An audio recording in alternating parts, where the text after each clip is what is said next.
Good morning, and very warmly welcome to this FIBS event on digitalization and how digital solutions can facilitate sustainable business. My name is Helena Kekki, and I'm working at FIBS as a leading specialist, and I'll be guiding you through this program of this morning, together with my colleague Ulla Roiha. Good morning, everyone. We are extremely happy to see so many of you. It's a full house again, and despite of some digital solution or challenges, I think we are now ready to start our interesting program of today.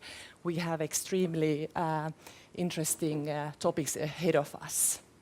But now when we are discussing today about digitalization, and it's a topic that has been discussed a lot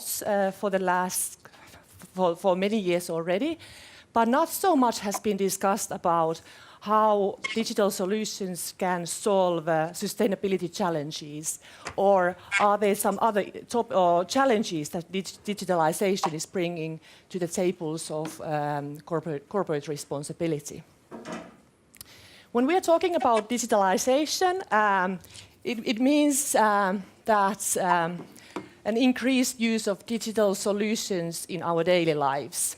How we act as consumers, but also how companies are running their businesses, their business processes, and how they are delivering their products and services. Quite often, these kind of terms are used. And today, we are going to talk a lot about, for example, artificial intelligence, algorithms, blockchain, and big data, for example. Digitalization it's really like a game changer. It has already changed how we behave, and it's at the moment the biggest driver behind the change of how our society is developing. It's going to, because of the automation, it's making our life much more efficient.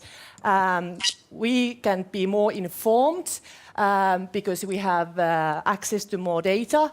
It allows us to be more transparent as businesses and eventually much healthier and happier.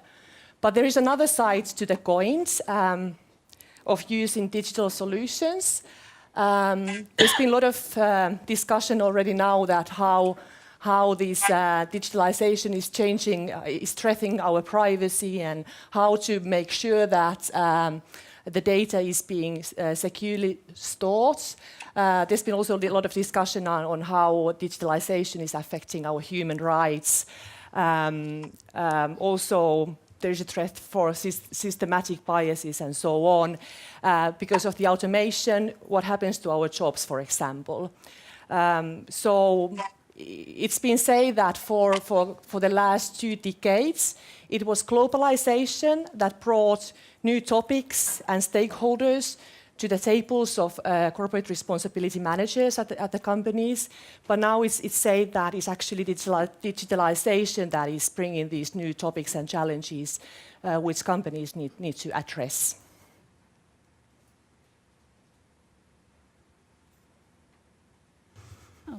Once again, good morning also from my behalf to everyone here in this room, and for all those who are actually following the show via online, our online meeting.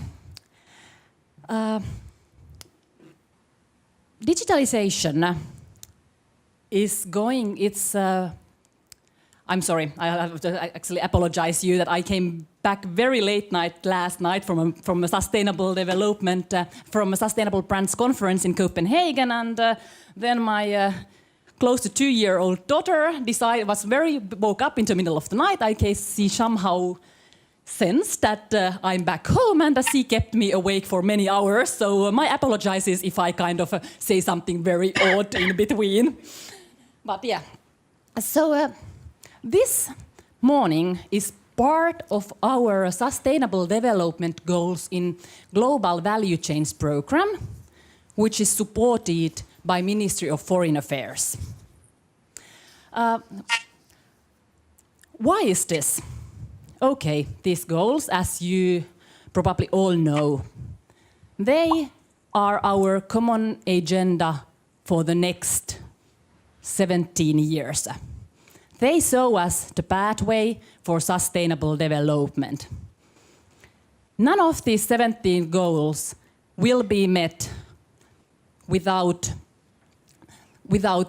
business and business solutions. However, these goals, they cannot be reached with business as usual. We need innovations.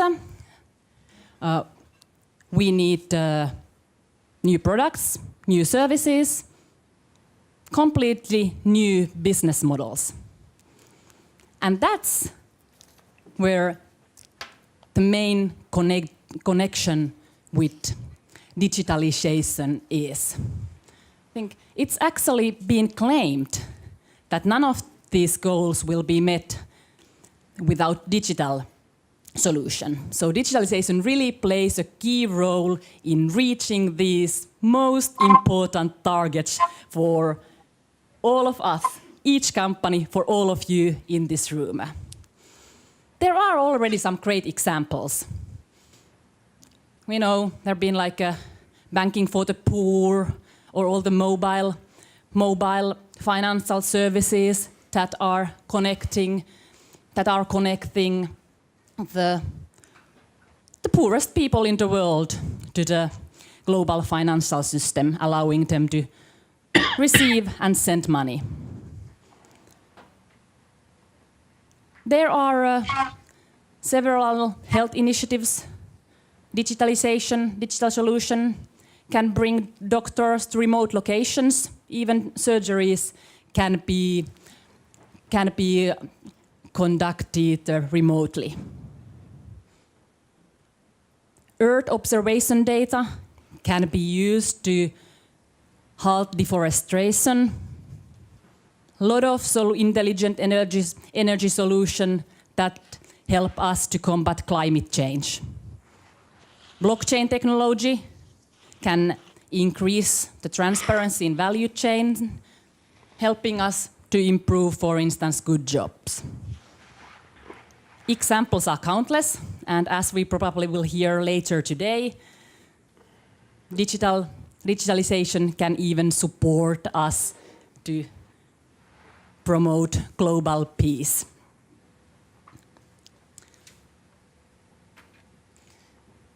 Finnish companies are very well placed to show the way on digital solutions. According to FIBS study on SDGs, 30% of companies in Finland, they are providing technological or data solutions required to achieve the Sustainable Development Goals, versus 16% of the companies globally. According to CGI study, 90% of decision makers in Finland see that digitalization and sustainability have a strong link. And already 70% are telling that in their organizations, digitalization and sustainability are already strongly connected.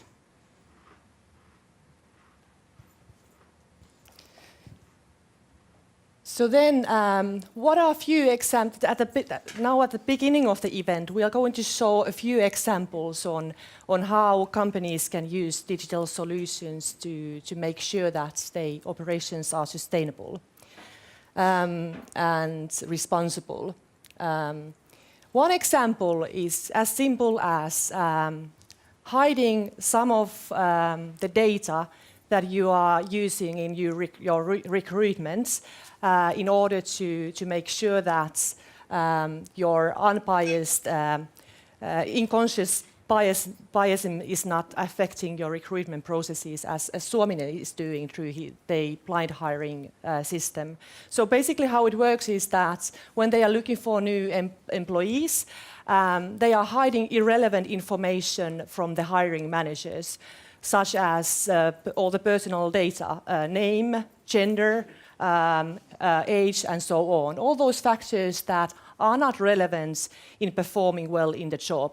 So this, according to them and according to many studies, is increasing the equal opportunities to get hired, and also promotes diversity at the workplace, among other, like few examples. So it's like something like really simple that you can use in the organization without implementing very complicated systems. Another example relates to gaining a little bit of visibility on how sustainable your products are. We all know that when we go to supermarkets, we have very little time to decide on which products we are choosing. And it's very difficult to know how those products were manufactured, how sustainable they are. So How Good decided to work on this challenge. They are collecting information from 350 different kind of sources, combining that vast amount of information, putting it all together to one application.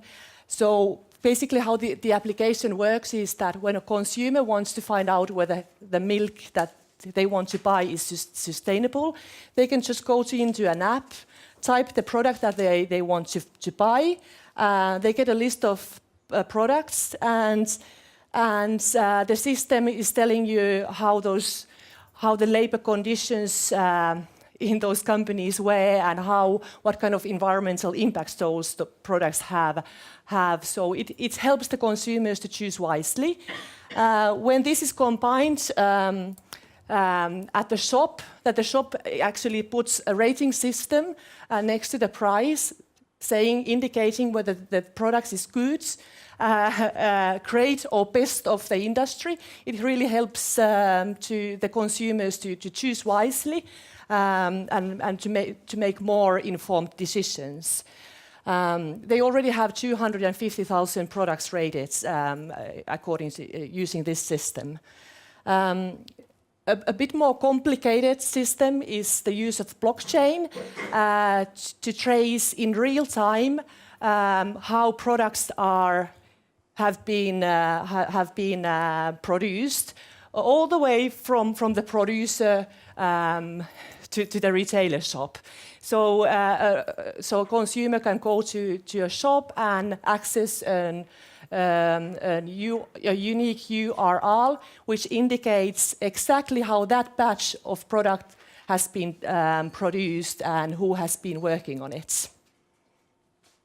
Then there are a lot of examples on how you can use automated lighting and automated, for example, temperature controls to reduce carbon emissions in your business facilities, or how you can use advanced communication technologies to reduce the amount of travel that your employees need. So there are so many tools already available and so many ways to use them. It's really not a question anymore that what machines can do, because they can do so many things. And in many aspects, the machines are already outperforming what humans are doing. But we are moving to ask what the machines should be doing, because they can do so many things at the moment. So now it's already a time to really think that should the machines be doing everything that they are doing? Are there some things that the machines shouldn't be doing? And what is the role of sustainable and responsible companies? How, if they want to act in an ethical way, do they have to take some kind of actions and activities to make sure that the use of digital solutions is sustainable? So these are the topics that we are discussing today, and the questions to which we are seeking answers. Few small practicalities before we move ahead. So, first of all, please do tweet #BetterBusiness. This event is in English, as our members constantly are asking us to have more program in English, as you know, since you also have probably many non-Finnish speaking colleagues. The show will be recorded, so if you want to rewatch this, you are very welcome, and you can also you'll get the link so you can also share it with your colleagues. We are going to have a break at 10:30. Use that for networking. There is sufficient time for discussion. And the presentations, which you'll see, they'll be shared with you. You'll get an email after the event with the link to those presentations.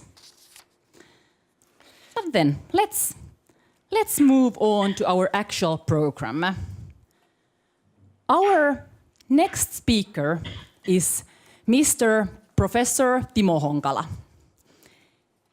He will tell us whether artificial solutions can be a tool to sustainable business. Unfortunately, Timo fell ill and couldn't make it here today, but he was really kind and we are really grateful that he still promised to address you via Skype. Timo he's a professor. He has been working with artificial intelligence for the past 30 years. Timo has described his motivation on artificial intelligence development as follows. It is better for machines to be like humans rather than humans needing to act like machines. Honkala has authored approximately 200 publications related to different areas of artificial intelligence methods and applications, often related to humanities and social sciences. And recently, he has become very well known for developing the FIBS machine. And it was around a week ago that his new book on FIBS machine was published.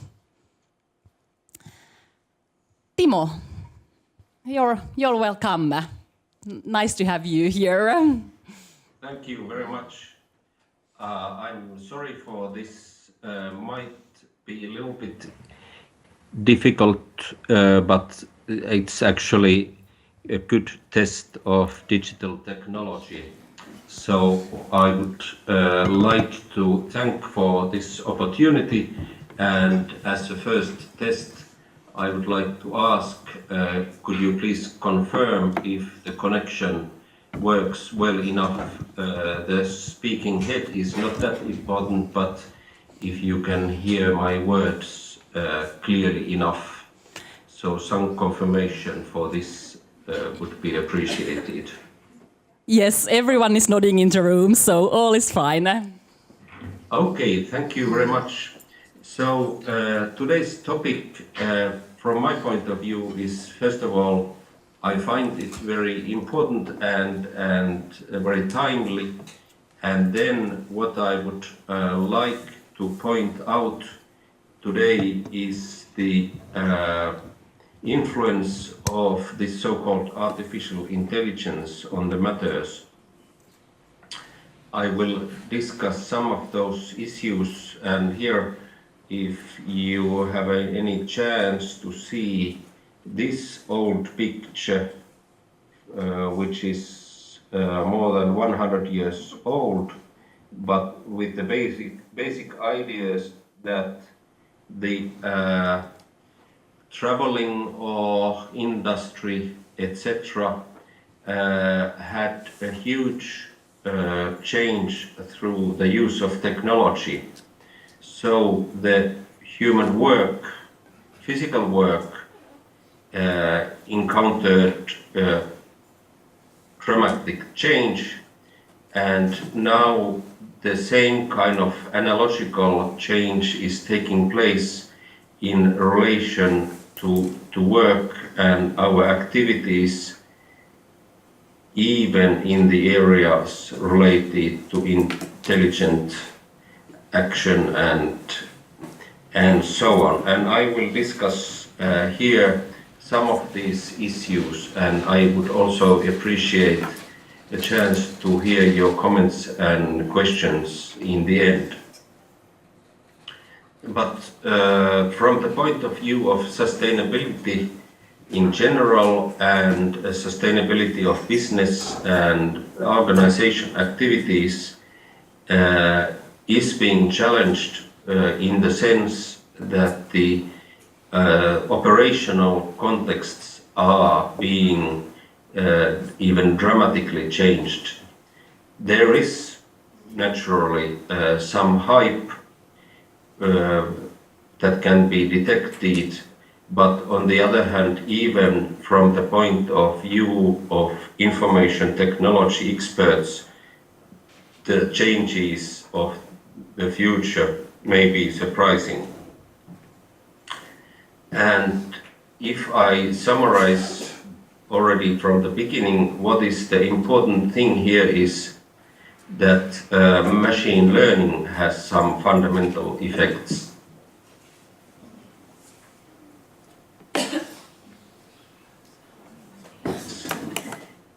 So the I2 based on large data collections, so-called big data, is something that gives the machines, the systems, a possibility to actually conduct reasoning and problem solving in a novel way.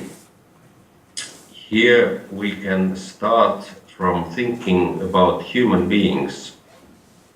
So when we refer to the past, when our muscles were challenged by machines, now our brains, so to say, are being challenged. And this is not only regarding so-called explicit mind, meaning that the rational or language-based thinking is not the only domain where artificial intelligence is approaching us, but it is also this so-called intuition. So our ability to conduct wise decisions or informed decisions based on not only on our education and what we have read, but also on our personal experience.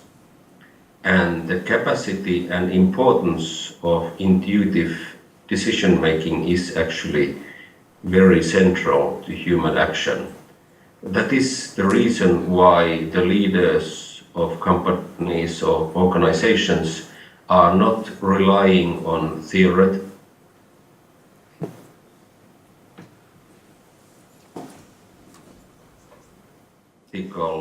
results, applied such results. And the reason is that the intuition based on human experience has, as it has been proven, higher capacity to conduct good quality decisions and is indeed more powerful in that than this rational, so-called rational, explicit or somehow logical reasoning.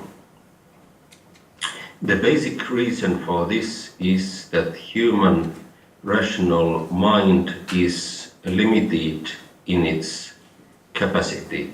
So, for example, the number of variables that can be taken into account at the same time is limited to something like 4 or 5. If we think about complex situations, whether it's business or some other organizational activity or even just in personal life, if there are dozens or hundreds or even thousands of variables, issues that would need to be taken into account, our rational mind doesn't have the capacity to do that. And it has been proven and widely publicized result that in that case our intuitive mind is actually really better and more powerful than this so-called rational mind. From this we can start to discuss about the developments related to artificial intelligence. In the 1980s, millions and maybe even billions of dollars and different currencies were invested into the development of so-called such systems that were, or expert systems that were supposed to be there to, for example, serve as medical experts. And the basic approach was based on the idea that the best experts would be interviewed and they would reveal their secrets, so to say, and tell about the rules that they use when they conduct their work, like analyzing the patient's state and prescribing medication. And for that purpose, interviews were conducted, and these knowledge engineers tried to formulate these principles into rules, and these rules were in linguistic form as these kind of explicit formatted sets of rules. But this effort failed in most of the cases. So if you think about a doctor or a person responsible in an organization, there the implicit understanding of the world is that important that things can't be just formalized or written as in linguistic form.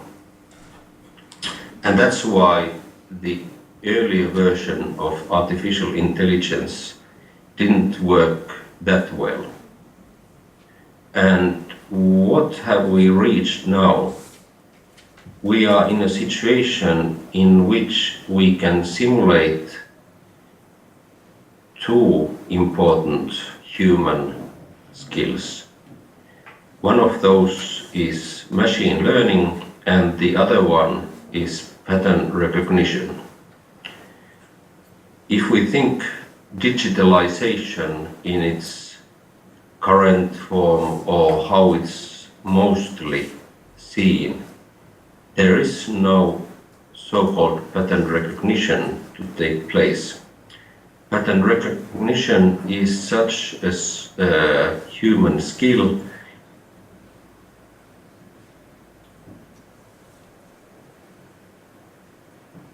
in which you can look at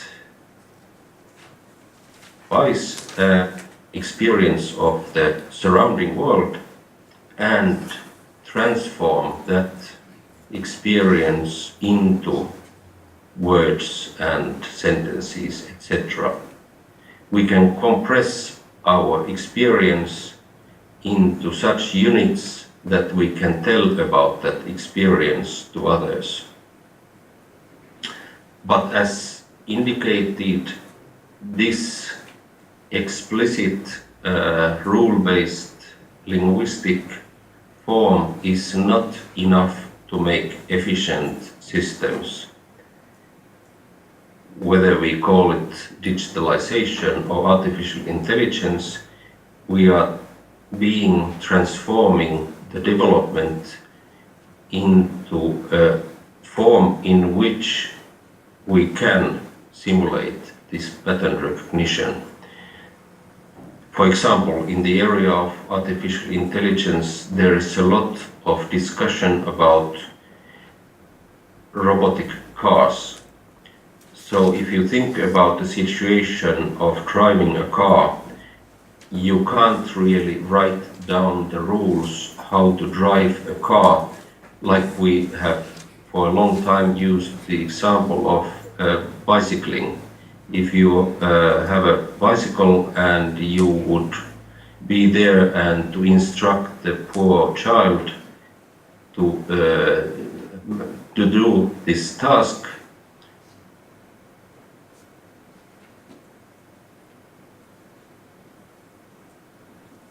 So then it's not really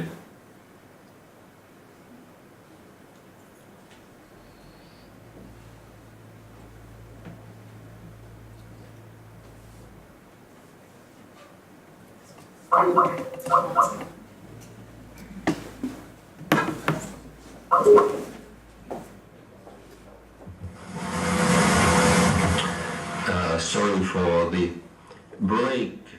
Technological failure of some network technologies, always to be remembered that technology may fail. But here, so discussing about this example of human ability to have ability to pattern recognition is that it concerns our ability to, for example, drive a car, and this same ability is being programmed to machines, and it implies and includes an ability to process information in non-rule or non-linguistic way. So, for example, here we are discussing through the use of English language, but if we think about expressing things, so I don't have very rich environment, but here in my background, but if I take something from the home environment and way, for example, this here,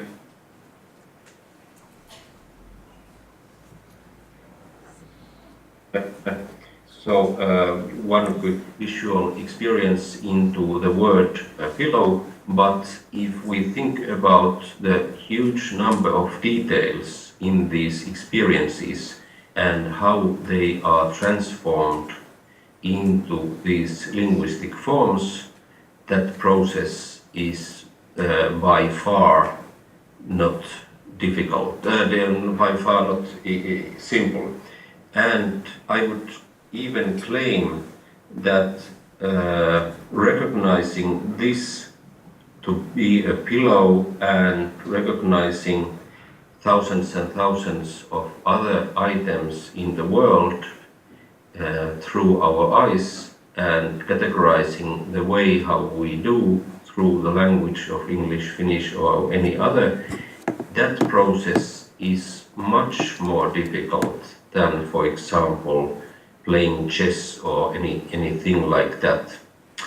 So this kind of open environment with those, let's say, billions of pixels around us through this kind of things or these kind of systems simulating, for example, human vision, gives an idea about how complex systems we are being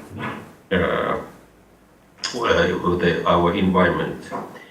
And if we think about the concept of sustainability, one of the challenges but also opportunities which we are reaching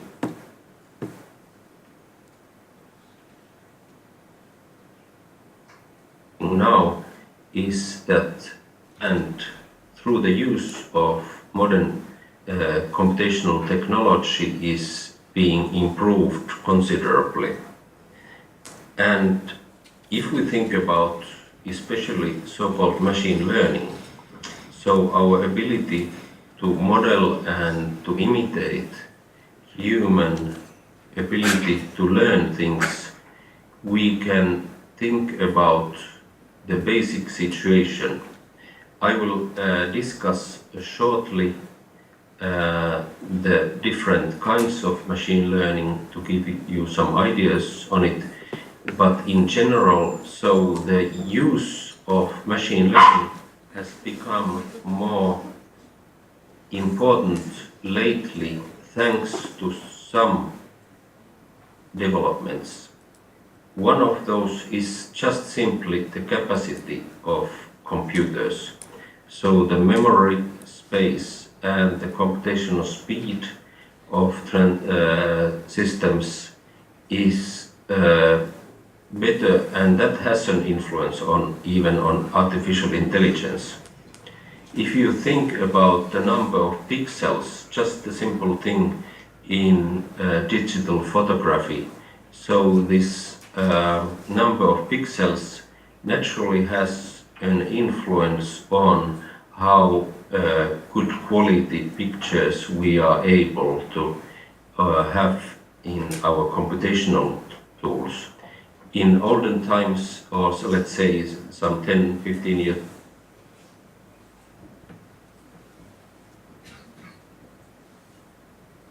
ago, photographers said that it can't ever be digital, but the question was about this capacity. A similar issue concerns simply even our intellect and our capacity to understand and to model the world. Another important thing here is that we have more and more data. These collections that describe the state of the world, the business environment, etc., are become more and more widely available, and either those open collections or those which are collected for this particular organization only, those give increasing chance to model phenomena in a functional way. And if we think about the sustainability issue, it's actually a means to gain certain degree of rationality. So in a way we can check the state of the world more and more accurately, and in some sense some multidimensional optimization of our actions can be based on better and better view on the reality. And in that sense, this kind of good combination of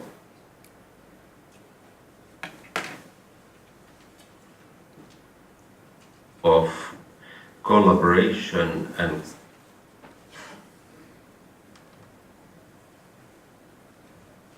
of the state of the world. And then the question is that how does each individual and organization in a way optimize one's action based on this improved understanding. Of course, one shouldn't be too optimistic about such optimization, because there are various reasons why people or organizations even don't want to take, in some sense, an optimal action. And this means that the reasons for actions are multidimensional, and some issues may be such that they overplay the kind of importance or the reason why some others would be used. But my suggestion here is that in long run it's anyway useful and important that such a way to view and understand the state of the world in a clear manner will be helping people and organizations to make good decisions. And then it's of course question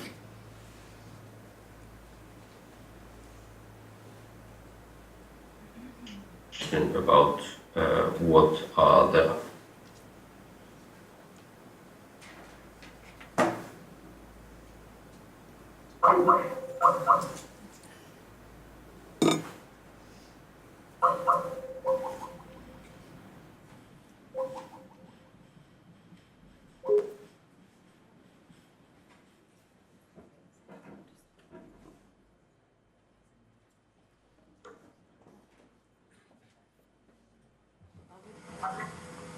here we go. some thinking break again. So please confirm if there is, or if there's, please tell if there's some problem. So coming back to the issue that the skills related to machine learning and artificial intelligence and the kind of understanding of the possibilities and the development of methods has also an important role here, but it's good to also remember that the development has been taking place for more than 50 years, and for example in Finland, Professor Teuvo Korhonen has been one of the forefathers of machine learning and neural networks for, let's see, at least for 40-50 years too, so that from the 70s especially and the early 80s, some of the central innovations have already taken place. There is all the time, of course, new developments, but the development of new methods is slower in some sense than, for example, the development of capacity of computational resources. So in order to develop a fundamentally new algorithm may take from a research group even decades in order to really achieve some new breakthrough. So the development in this area is not anymore based on finding the potentially new algorithm, but it's more like developing new cognitive systems, which means that the more holistic or larger collection of the algorithms and other components are put together, and this what I mentioned about machine learning and having that data to get a clearer view on the phenomena is important here. And if we think about the future of these technologies and their use, for example, in order to gain improved sustainability, and how to, for example, in businesses to conduct or make wise decisions for the future. So I would say that this co-evolution is important here. So I would say that we humans are not being replaced by machines. The way how, for example, our muscular work was being diminished 100, 150, etc. years ago, but we still do all kinds of things, for example, related to that using the machines, and then we need people to drive the cars, etc. Now we are reaching a new situation where our intellectual work and also our intuitive work is being changing, and that doesn't mean that we humans would become kind of useless or having a situation where we wouldn't have any role, but actually we have more powered situation in the future because, for example, our problem-solving skills are largely empowered by these technologies. Moreover, our ability to communicate in a meaningful way with each other is being empowered. In the area of language technology, there was this same kind of situation for a long time, that those technologists in various companies and universities tried to develop language technologies like machine translation using these rule-based systems based on the understanding of human language and its details. But if we think about the recent developments related to the, I'm looking for where did I put it? So I suspect that not all of you have tested, for example, just simply the Google Translate system lately. So I take the chance to say just a word in English sentence and assuming that a large enough kind of a part of you would understand what happens when I translate this English sentence to Finnish. And let me see, we could take an open or kind of a real test here for the system, and let's see if we take we are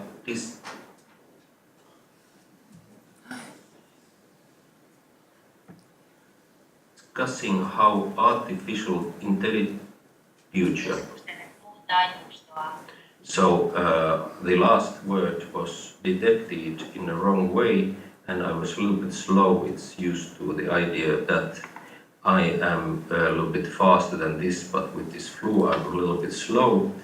But maybe that tells something about the kind of capacity. So we are coming to a situation where we can use such systems to translate spoken language into another spoken language. And this capacity is based on so-called multi-layer neural networks. And about half a year, Finnish also got into this group of languages, which is now being handled by this neural network technology. So in essence, this system is based on this intuitive processing, so to say. So, and this development is now taking place in very many areas of society and technology, where the capacity of these systems is being considerably improved by this idea that we don't need to program the system to be intelligent, but we can program the systems to learn to be intelligent. And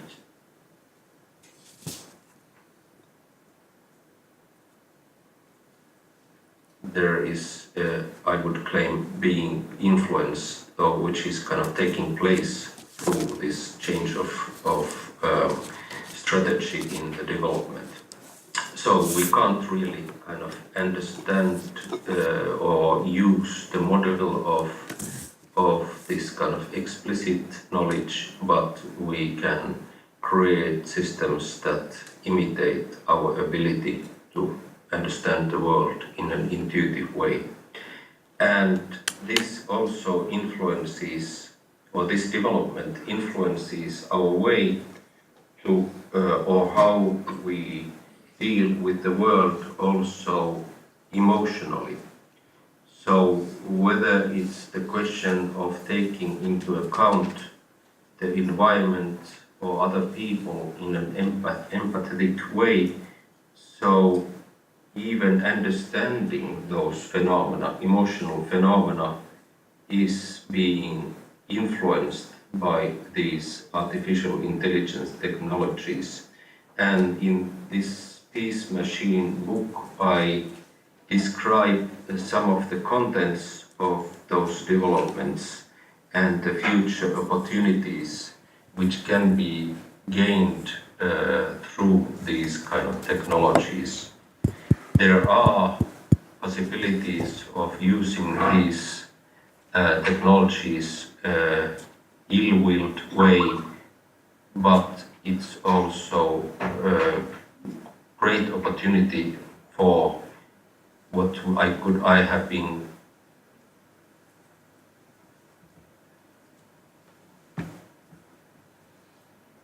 calling cultural evolution can and to behave in some sense in an increasingly improved way with these kind of wise machines that we can carry with us just in our pockets when we are doing things. And the same kind of idea, of course, can be applied when we are dealing and considering sustainability of organizations and the overall context.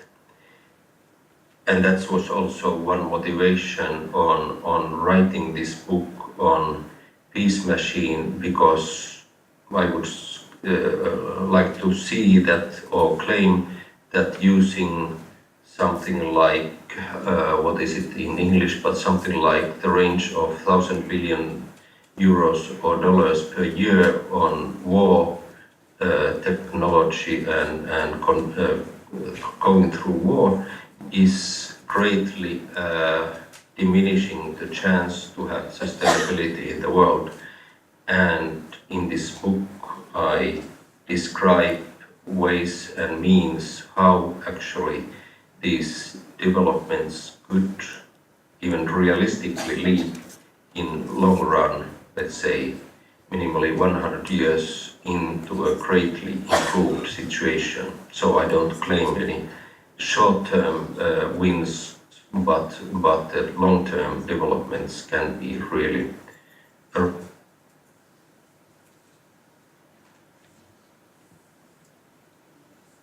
radically improving, I would say.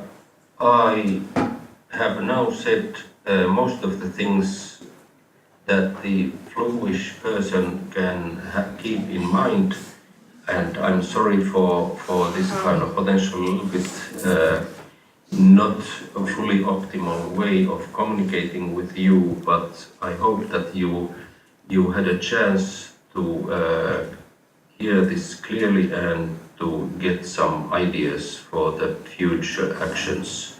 And I thank you for your attention, and I would be happy to use time that I couldn't follow exactly, but what the chairpersons or people could then guide how much time we have available and so on. But thank you very much. Thank you, Timo.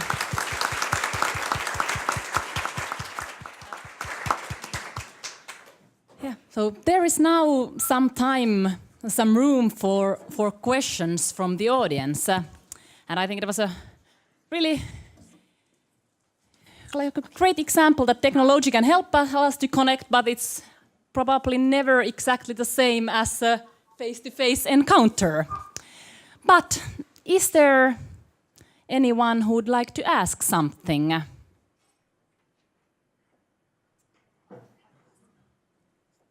Okay, so my name is Nina Rudanko and I'm from Nasdaq, and thank you for this excellent presentation, super interesting. So Timo, so far, can you mention what would be, in your opinion, a good example where artificial intelligence has so far been used in a very good way that you support a lot? Did you hear the question?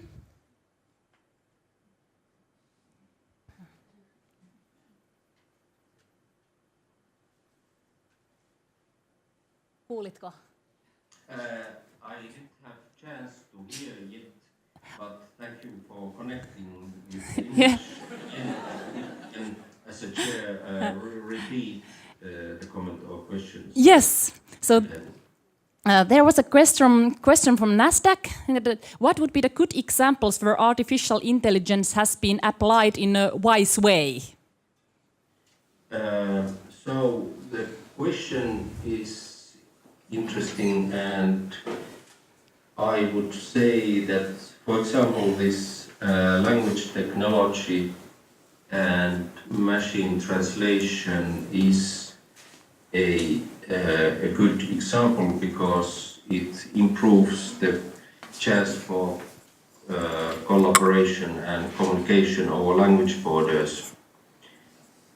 There are naturally a large number of somehow or some kind of optimization tasks in which various artificial intelligence technologies have been used, but then they may be quite specific and may kind of improve the situation of a particular organization, company, etc., but not necessarily in overall state of affairs.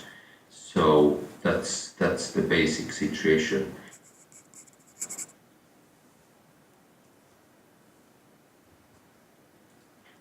My own motivation for writing this strongly related to that these methods and technologies can really be used to improve the overall situation.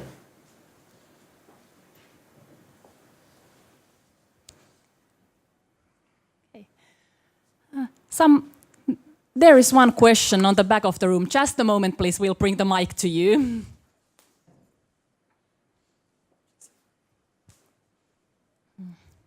Should I introduce myself? Or? Okay. Hi, I'm Nora Lindström from Plan International. I had the pleasure of listening to Mikko Hyppönen from F-Secure yesterday at a forum about IoTs, and he was talking about how anything smart is vulnerable. And I would like to hear Professor Honkela's thoughts on the vulnerabilities of AI and how there are then opportunities to use it for bad as well by hacking and so on. Thank you. Hey, did you? I heard the question, and it's very important and interesting, and it's definitely clear that as humans make errors, machines make errors and are vulnerable for misuse, etc. I would say that the future of these systems is being, let's say, guided or it being influenced by the fact that they can be developed more and more into the, let's say, human cognitive architecture direction in which this kind of multi-level architecture is important. So, for example, errors of systems, so when they fail in various ways, unintended way, or when there is issues which are related to, for example, to lying or anything like that from another system or from humans, etc. The kind of the complexity of these systems in a positive way starts to work towards the direction in which the kind of error is actually kind of being there's a counterforce through this kind of possibility that if something is going wrong at one level of the system, so there is a chance for another level to, in a way, to take over, etc. And these questions are extremely challenging and such that I have emphasized that the developments in these areas cannot be run by a small number of people kind of alone, but this also requires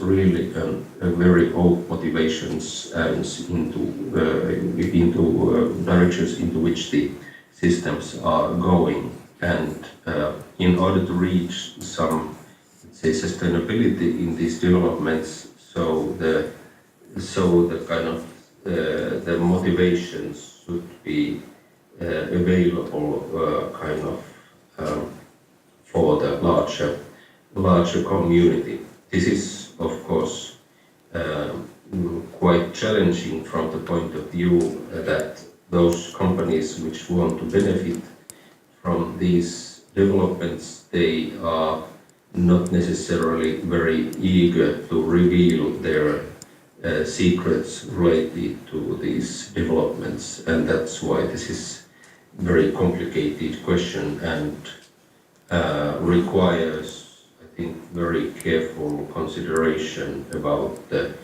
how things are being developed from the point of view of, for example, public and private activities.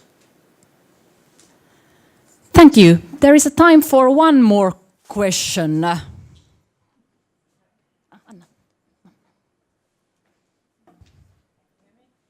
No? Working? Yes. Okay. All right. I'm Katriina Ristolainen from the educational field, namely Haga-Helia, the University of Applied Sciences, working there as an academic advisor. And my question to Professor Honkala is that now that we have digitalization, all kinds of other technological developments around, and they will definitely be an essential part of our future, then what about education and in particular higher education in Finland and worldwide? What kind of quality education should we have in the future? What's essential in there?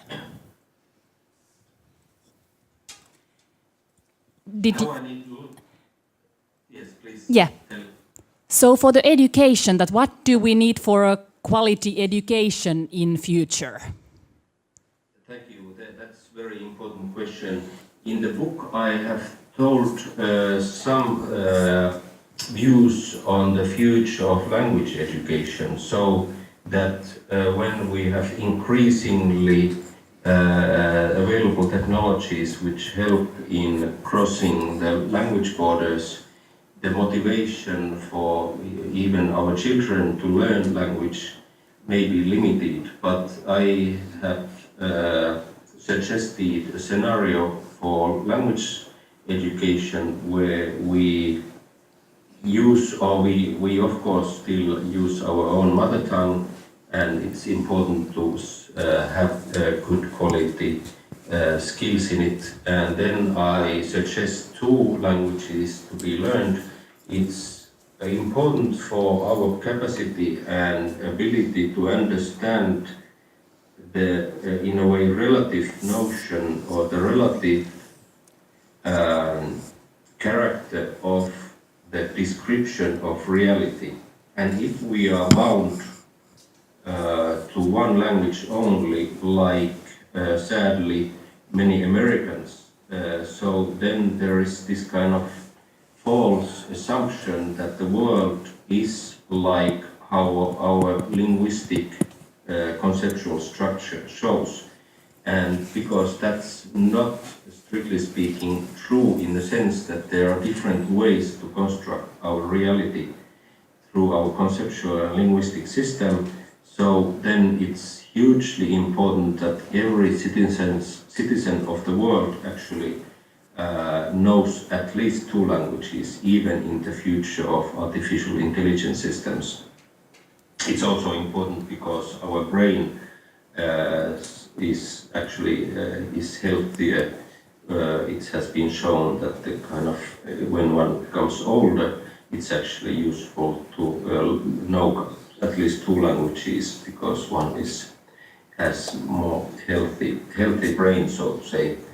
And then I suggest a third language, which would be then a kind of contribution to the cultural richness of the world, because then we can, in a way, study any language, and preferably some very small language for which the digital resources are not available for the machine learning approach, because if you don't have enough digital material for some language, so then it's actually then useful.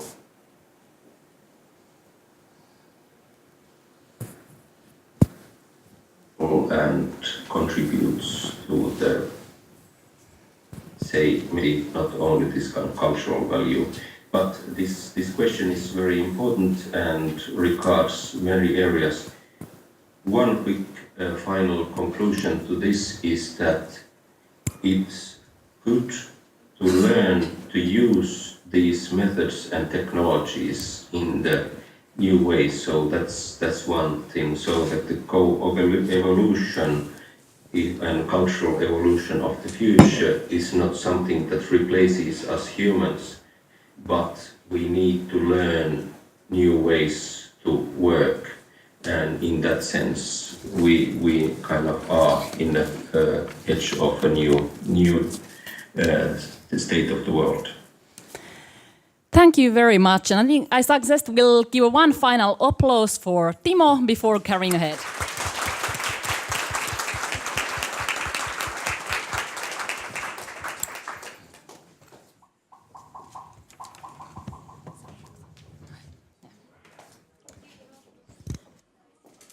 So now it's time to move ahead on our program.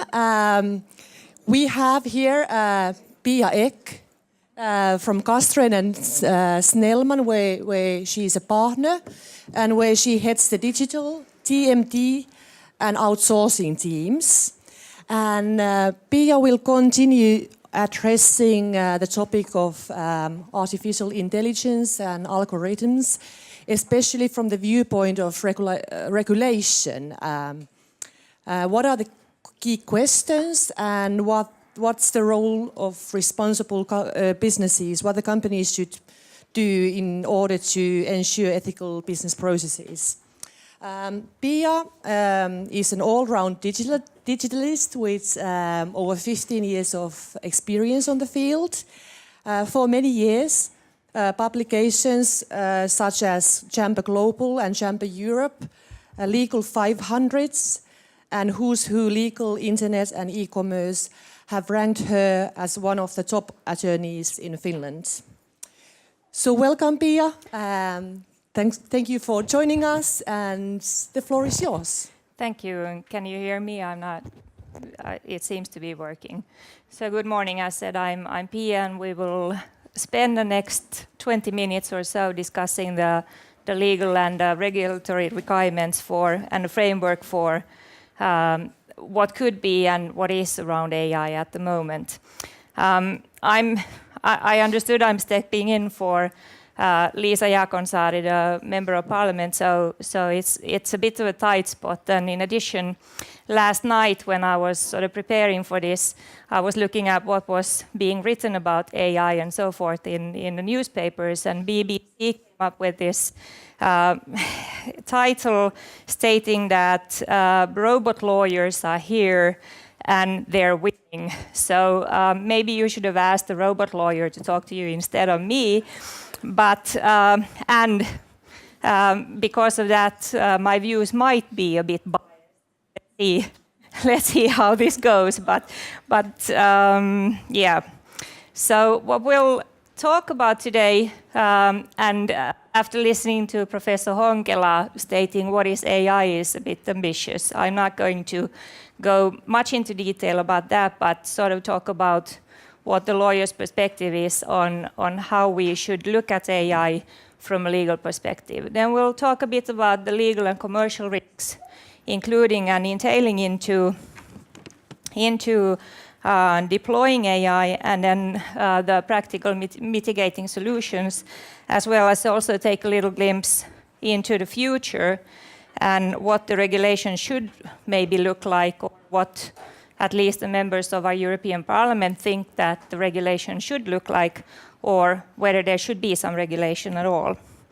AI, if we're thinking about this in such a simple way that the lawyer also understands it, could be characterized as giving computers behaviors which would be thought intelligent in human beings. And, well, having said that, as we were listening to Professor Honkela, I mean, like, there's a large spectrum of what is being perceived as AI. And we are at the beginning of a long journey where we are at very narrow AI, where there are some specific tasks that are being put forward, and that's what's going on, as opposed to, as Professor Honkela said, some general AI, which will still be quite far away. but as all the experts are saying, we do not live in a linear world anymore, but something that's exponential, going towards the sort of the general AI might not be as far away as we think. And well, as AI is being deployed all the time, and it's all around us, I think that these are questions that we should really look at. And at the moment, I mean, there's a lot of AI being deployed for specific tasks, like, well, as lawyers, well, BBC said it, the robot lawyers are coming, and looking at what we're doing in our firm, for example, we are deploying AI currently to perform due diligence, which is, the long hours going through documents, trying to find whether there's a change of control clause or something of the sort. And that's actually, it's making us more efficient and making us better. There's doctors looking at maybe certain diseases through AI and so forth. Then we might be looking at transformation of business, such as Amazon deploying AI for their supply chain, for the optimization of their supply chain.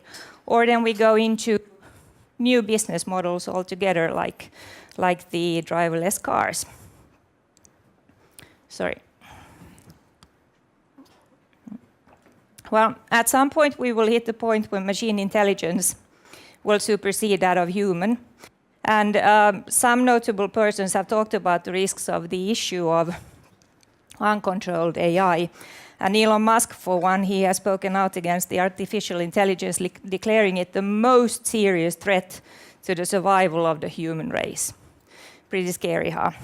And I mean, if there's concern for humanity's future, there's a bit of pressure on us lawyers to make sure that we will still survive as human beings in this world. And when we're looking at the role of lawyers, it's basically to advise our clients and all of you on the risks that are included in whatever business you're doing or whatever AI you're deploying in your business and so forth. And as we cannot foresee the Armageddon that is coming in 20, 30 years or so, we will look at times a bit closer, and that would be sort of the present time. And what I'm showing you here is something that a good friend of mine, Rob Sumroy, and his team from Slaughter and May came up with about the risks of deploying AI in these times today. And I thought that I would like to share this with you because I think there's a lot of sense in looking at this. And since the question is how to manage the risks of deploying AI, these questions are the essential ones from a legal standpoint. So we have things that have been mentioned already, like social disruption, failure to perform, privacy issues, malicious repurposing, discrimination, and vulnerability to misuse. And as Professor Honkela also said, well, there is no error-free humans or error-free software, and any piece of software may fail. And especially when we're looking at AI, which is becoming more probabilistic, the algo may learn surprising strategies, although it's working as it was designed to work, but it may start performing really badly. Like, take an example of like a call center where you would want to see that the number of complaints decrease over time, and the machine might learn that, okay, the easiest way of decreasing the amount of complaints is to be really rude so that people stop calling. And then they would they would come to the conclusion that I'm actually doing a good job here because the amount of complaints has gone down, right? So even if there would be good design, AI may still learn in ways which leads to errors. Then The second issue is social disruption. And we've all heard the stories, well, AI will take all our jobs, and that will obviously lead to civil unrest, and we will have issues with social security, and what will we all do when we don't have any jobs anymore. But as Elena said, we are also looking at something that we would be healthier and happier, and everything's well. So there are these questions about social disruption, but they are not necessarily all evil or bad. And of course, from a legal perspective, privacy, we are looking at huge amounts of data, huge amounts of data, and the data is basically the basis for whatever discussions we have on AI or robotics or machine learning or anything, because in order for the machines to learn, they need a lot of data that they analyze. And it's important that the businesses understand and realize the legal and reputational risks in handling that data.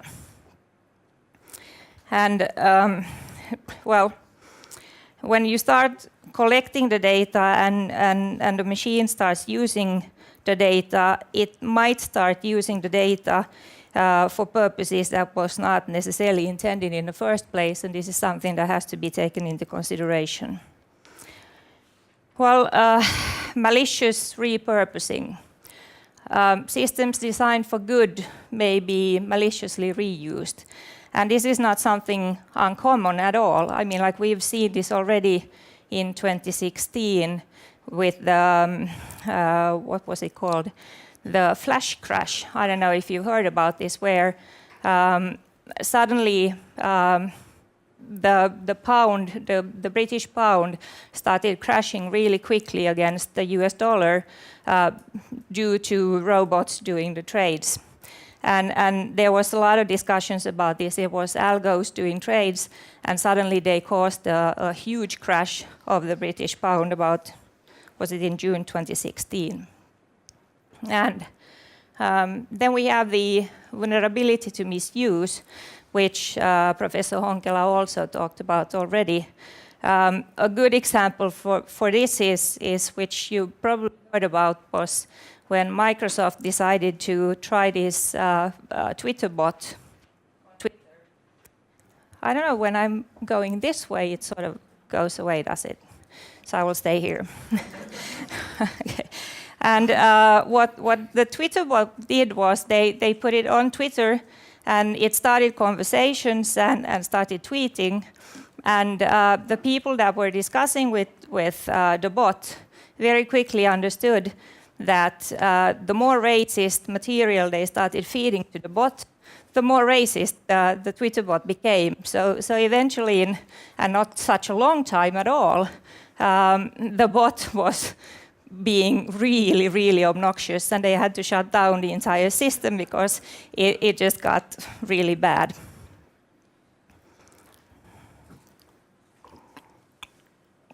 And last but not least, discrimination. And this is something that we have to understand and realize, that if there's a bias in the underlying data, and it might not be a bias that we actually understand that would be a bias, but if there's a bias, of course, also the results will be biased. And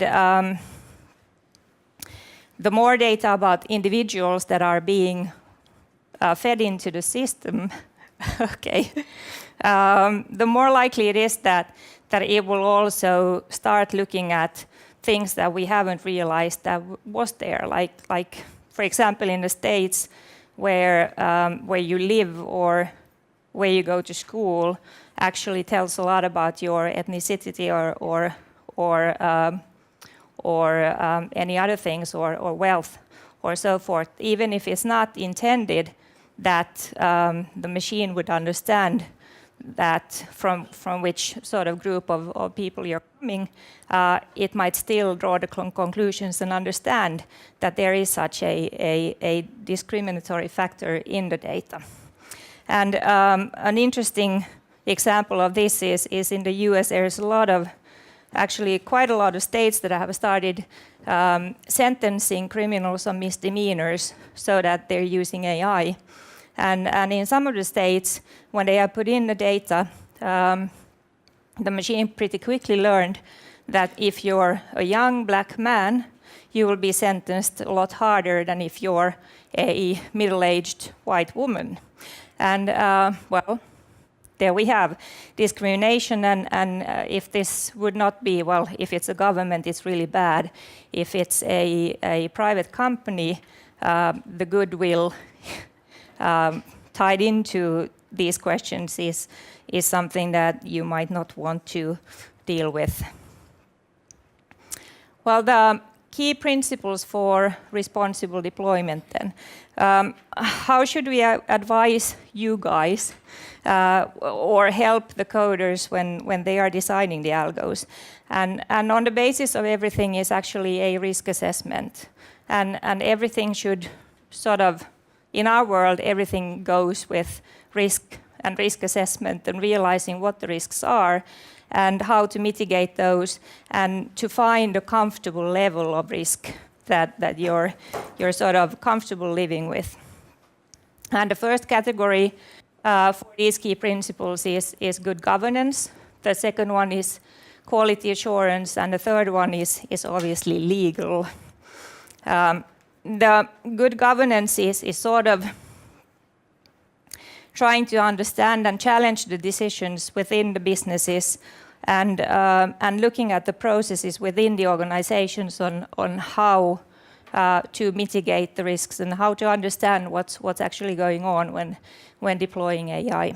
That quality assurance is, the need for all of you who are deploying AI to understand what the algo actually does and how it performs.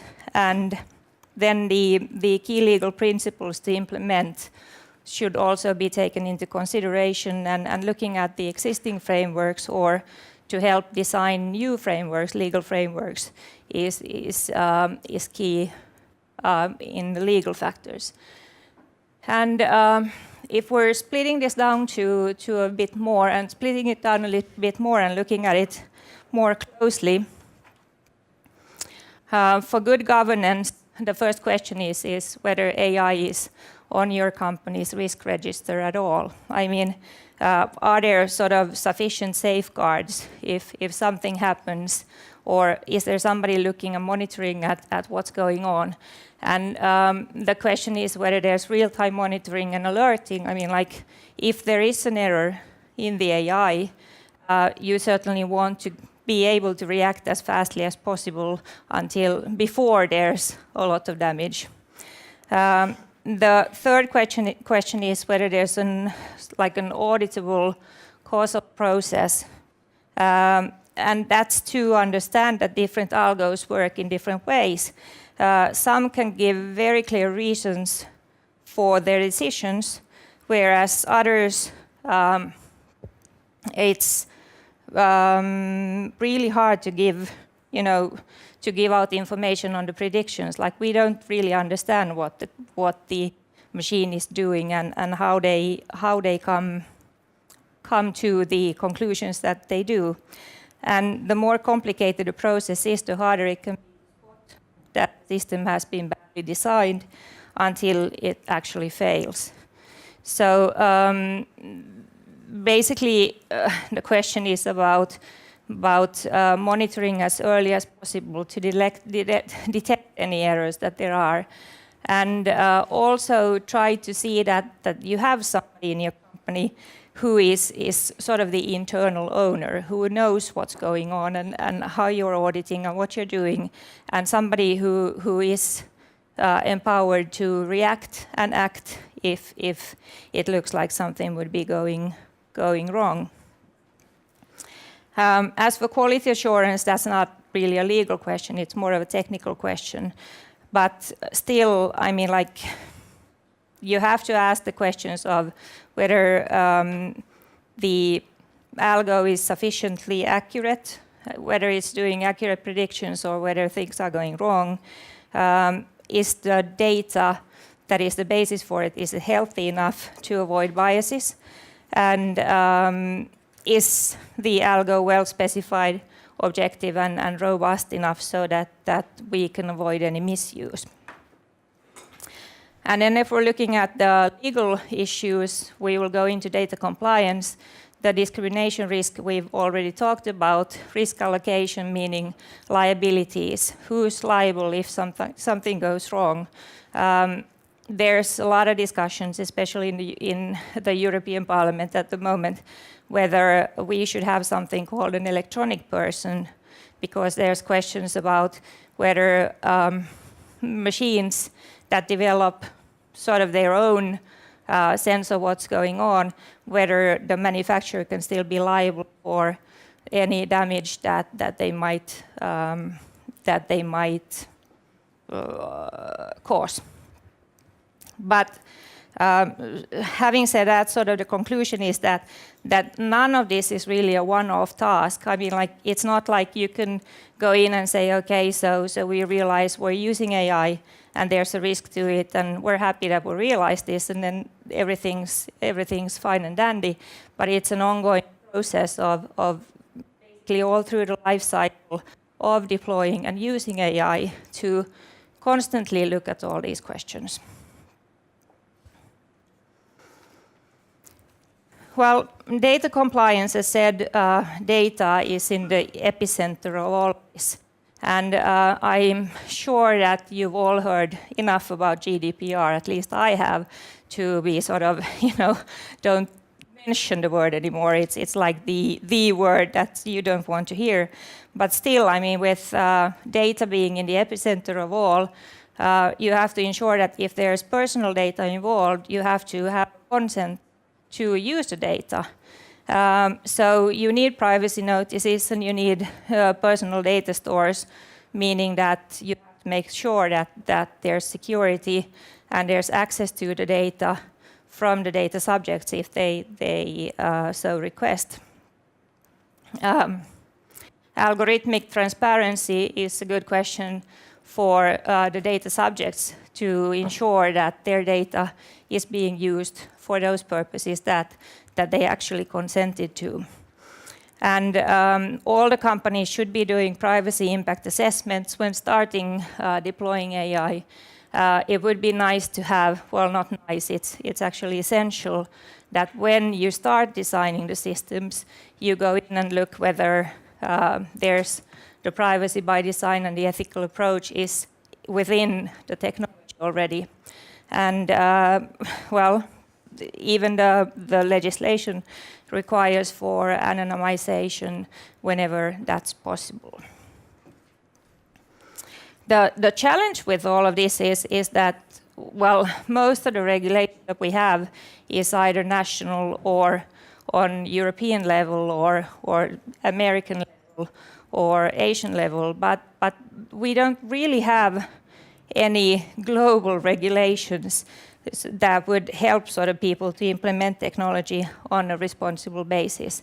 And that's, I think, the big question is should we sort of get something like that going, or is it sufficient to keep this at the national level?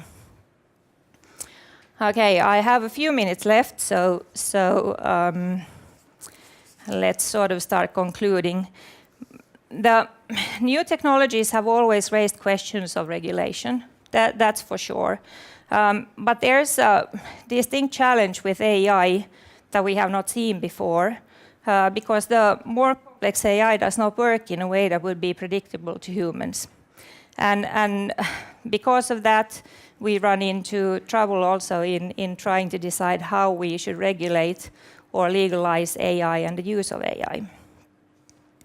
And it's not necessarily the humans who are at fault anymore if something goes wrong, but it's actually the machine. And in terms of regulation, I mean, we can look at self-regulating markets. If we would be using AI, for example, for a dating service, I mean, most probably the people, if you know, you would get really bad results, would just stop using the service, and that's enough. And then we could be looking at sort of regulatory bodies within the industries. And then at the other line of the spectrum is something that is a total prohibition or regulation by the governments. And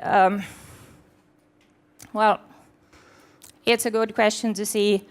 You know, I don't have the answer on where we should actually be on this scale, from going to, okay, you can do anything and the markets will take care of it, to the governments regulating and prohibiting the use of AI in certain aspects. But, well, it's not as if AI would be free from any legal and regulatory requirements today even. So I think that the businesses must have regard to the existing framework as well in deploying AI. And the more responsibly the businesses are acting, the easier it will be on the regulatory side as well, because if we can see that there's responsiveness in the way that AI is being deployed, maybe there's not so much need for regulation. And I think that concludes my time with you today. There are a few slides still in the slide set, and those are basically outlines of what the members of Parliament, well, the European Parliament's Legal Affairs Commission had to say about this when they started talking about regulation and whether there should be regulation on robots. So you might want to have a look at that later. Thank you.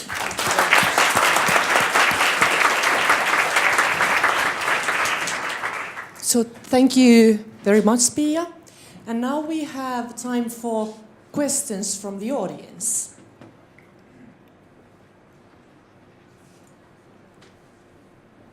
This one.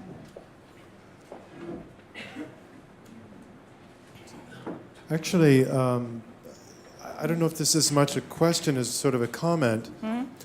And one of the things that was coming to my mind as you were speaking about, you know, issues related to, I mean, not just the legal issues related to GDPR and the use of personal data, but even the results that we saw in the US when some of those personal data, when the logarithms and whatnot used things like race and whatnot to actually produce legal outcomes. Yeah.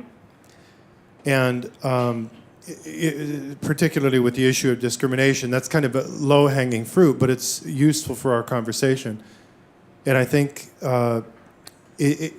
what I think is very pressing is somehow, and this is maybe a challenge for the coders, but essentially coding into the AI systems and whatnot, something I know this might be a very fraught word, but something akin to a morality or a hierarchy of, yeah, of course, you know, they have access, the algorithm has access to, say, race data and whatnot, but it must again, part of the coding pattern must be that it may not use that to make assessments or to make decisions.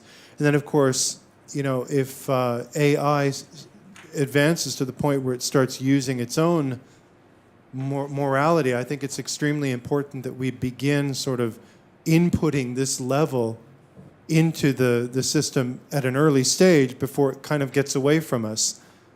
Because I think there was a very interesting talk by a neuroscientist, but also kind of an intellectual and a writer in the US named Sam Harris, who gives a very interesting talk about this. He doesn't view it very favorably. He sees more concern in this area, and that is that AI could essentially advance so far ahead of us that questions of morality or even valuing human life could be akin to the way we approach an anthill. Sure, nobody's really going to bother it unless we want to build a road here. And then we don't even think twice about destroying the anthill and putting the road there. And we've, you know, in that process, we may have, you know, annihilated, you know, tens or even hundreds of thousands of ants. And I guess the concern is that if AI sort of were to advance so exponentially to that level, that if we don't input morality, or at least these kinds of things, at an early level now, then the concern may be that it may get away from us at some point in the future. I was wondering if you wanted to share a few comments from a legal perspective on that.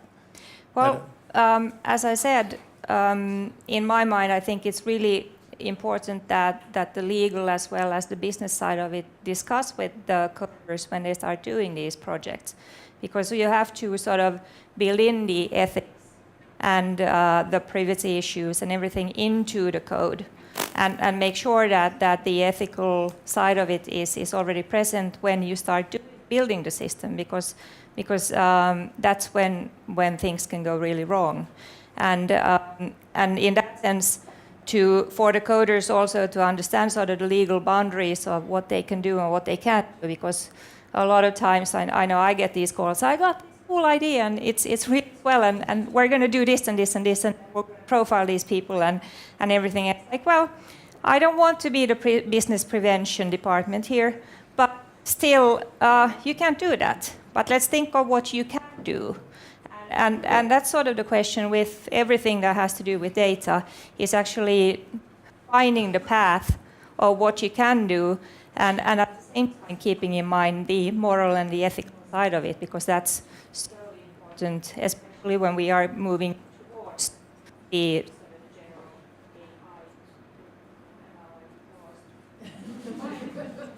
But anyway, I think, well, you can hear me now again. So that this is something that's always kept in mind all through the cycle of deploying, coding and deploying and using AI. I don't know if that answered your question.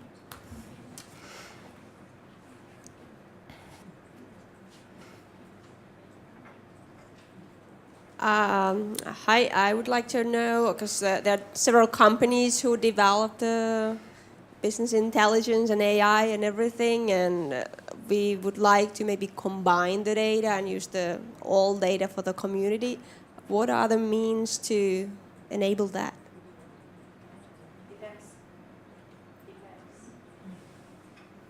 Depends on the data. I mean, if we're talking personal data, it depends on what the processing is based on. Is it consent, or is it based on law, or what it's based on, and what you can do with it. But if we're not talking personal data, basically what we're saying is there is no IPR and there is no ownership to data as such. So what you have to look at is sort of the contractual side of it and what's been agreed. And this is a huge, we are sort of stepping away a little bit now from the discussion, but for IoT, this is a huge discussion point currently, whether it's actually the manufacturer of the sensors who has access to the data and who sort of disregard the ownership, but who owns the data, or whether it's anybody in the chain, because there's a lot of stakeholders in the chain. So what you have to do is sort of look at what type of data you have, what type of contractual agreements or arrangements you have for how to utilize the data, and whether it's actually possible to share it or not. And then if there's this privacy sort of aspect to it, then you have to be really careful.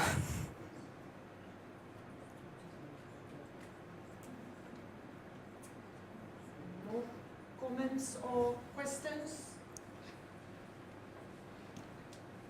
Yes.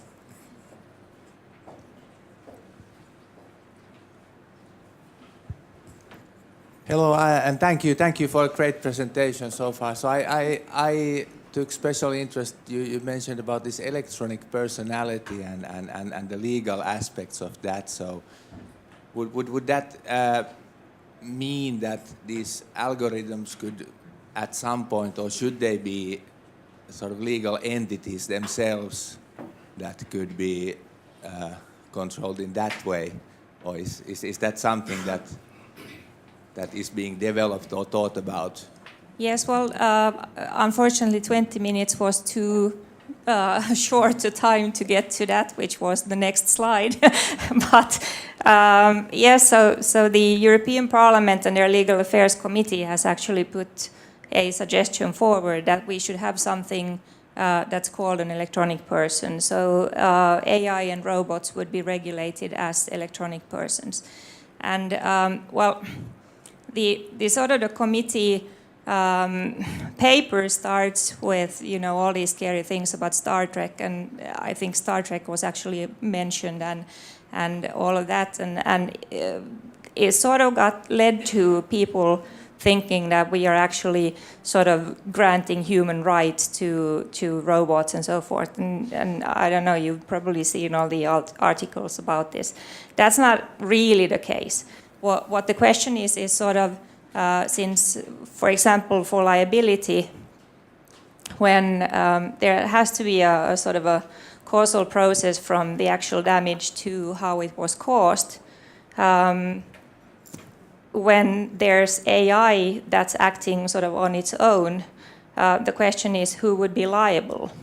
And in that sense, we might need, it might be technically sensible to create an electronic person, because that would be sort of like any company that's liable for the acts of the company. We would have an electronic person being liable for the acts of the electronic person as such. And you wouldn't have to really walk all the thread all the way to the coder or the manufacturer or something like that, but there would be a liability built into this electronic person. And the second question is, of course, when your fridge starts to do grocery shopping for you, can it actually enter into contracts with your grocery shopper? And if it orders 500 liters of milk instead of 5, who's actually liable for that? So that's the second question, because now machines can't actually enter into contracts. So that's sort of the other side of the question on whether we should have an electronic person or not. Thank you. It's all super interesting, and I'm sure that there's still a lot of questions and comments in the audience, but we have run out of time.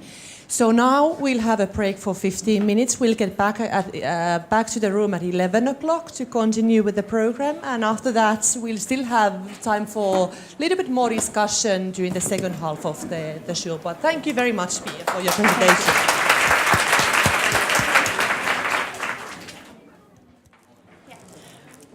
Welcome back.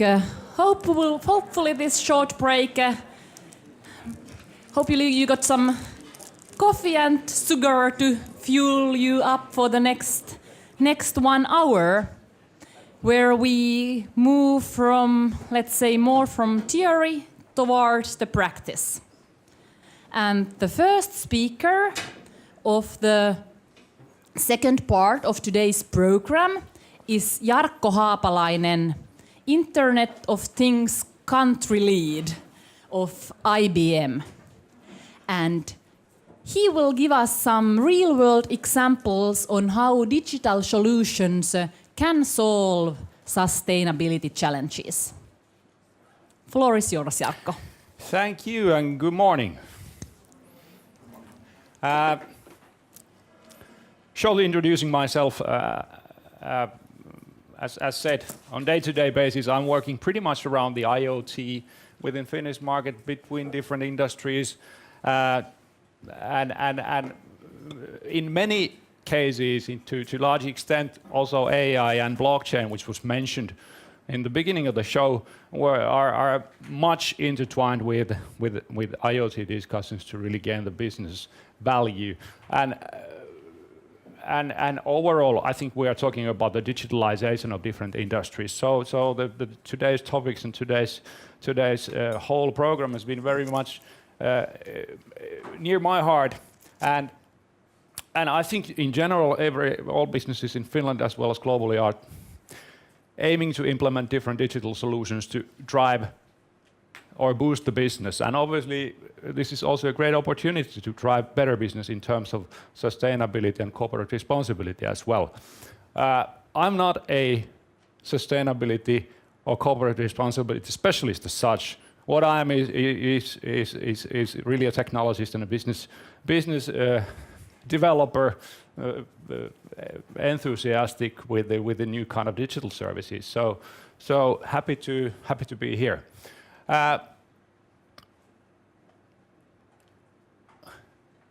couple of words about IBM and also the background on why we are here today and why I'm here today. I'm visiting quite a lot in different events, different fairs, and every now and then I hear a question, are you still in the computer manufacturing business? And yes, we have been doing that. We have been in the business more than 100 years, so obviously have been transforming several times. And if we are looking at the IBM today, we are quite a different business than 10 or 20 years ago. Focusing on three aspects mainly today. First being the cognitive, so AI. We have been discussing about AI here a lot. We are aiming to run everything on cloud, so this globalization, internationalization, ways we are operating today in our business, in every business, is a global business. So everybody has to be reachable from any point of the world. Thirdly, we are more and more focusing on industries in a way that if we're thinking about different technologies, which have been also mentioned here today, it really does make a difference whether we are talking about manufacturing, whether we are talking about healthcare, and so on. So in addition to creating these common digital capabilities, we are more and more putting this to the context of different industries. And I think the good example also here in Finland is the way we are working with healthcare sector to bring up the AI-enabled solutions for healthcare problem solving. Similarly with manufacturing industry, bringing AI to the manufacturing plant floor to assist the operations there. So that is more or less the context of the digital services for IBM. And I was challenged to bring up some real-life examples as was mentioned. And I was looking at the agenda. It was pretty AI biased. The morning has been around AI. On the other hand, I saw that there are quite a lot of supply chain people here, so I decided to take a little bit of a blockchain angle. We are touching about AI and machine learning, as well as advanced analytics, IoT as well, but I think there's quite a lot about blockchain. And I think it should actually not be how new technologies can help, because we have also lots of mature technologies, such as advanced analytics, which has been around for years. But if I look at the adaptation rate within different industries, we have many technologies that really hasn't been used yet on the efficient manner. So I think this is more about the combination of the existing mature technologies and the new technologies, and how do we make that work together. I've also deliberately taken a global view, so let this be a trip around the world today, in a way that we are obviously smart people here in Finland. We are highly educated people in general. However, what I've learned is it's often wise to take a look at the other side of the border and see what the other guys in other places of the world are doing, what other guys in other industries are doing, and then try to mimic that, try to copy and adopt these ideas to our businesses and make the difference. Because if we are doing this also here in Finland, it's probably not leading to the best result. So that's why don't get surprised. We are taking us to the exciting places. My first example is about the blockchain, and now I have to ask, how many of you know what is blockchain about? Oh, surprisingly many. Because I've been in the industry for 25-ish years, and I think this is one of the most difficult concepts I have faced so far. To spend 1 or 2 minutes around this topic, if we're thinking about the typical business scenario in the globalized industries, we have a number of parties who are interacting between each other. We have maybe a tangible or intangible asset which these transactions are then implying to. For example, logistics or supply chain is a good example. When we are transferring goods from a place to another, we have a number of parties. There might be some mutual trust between the imminent parties, but if I'm asking you whether you trust to your whole supply chain, you probably say, I don't. So there is sort of a trust issue. There is sort of an ICT systems related issue in a way that in order to make this whole complex hassle work, you have to make multiple point-to-point integrations. So in order to get the global supply chain to work, you have to integrate all the partners. And that's where the blockchain comes in. Instead of doing this multi-hassle, we create one shared ledger where we are storing all the interactions, all the state changes of that asset. So if we are moving the box of apples from Chile to S-Market in Finland, it's going to be the status of the box of apples will be stored to the ledger in a way that nobody can alter that. So if I'm telling that it's now on the transit from Chile to Helsinki, then nobody can change the status. They can append, but no can falsify the status. So that's the basic idea. Then let's go to Africa and Australia. Early this year, one of our business partners, Everledger, brought up a solution for diamond industry. It's globally $72 billion industry per year. So rather tangible industry, not very relevant for Finland because we don't have diamond mines here, but this is applicable to all supply chain and all valuable goods, logistics. So that's why bringing this up. And the idea here is in the market, the problem is what the market is calling as blood diamonds. So some of the diamond industry is located in Central African conflict zones where diamonds are mined by unethical means, and the money from those diamonds is then leveraged to military activities. So obviously the whole industry wants to get rid of that kind of a business.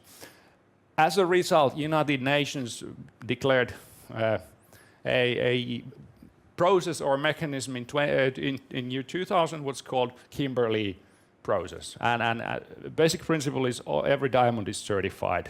The authenticity and the origin of the diamond is certified within the global diamond market.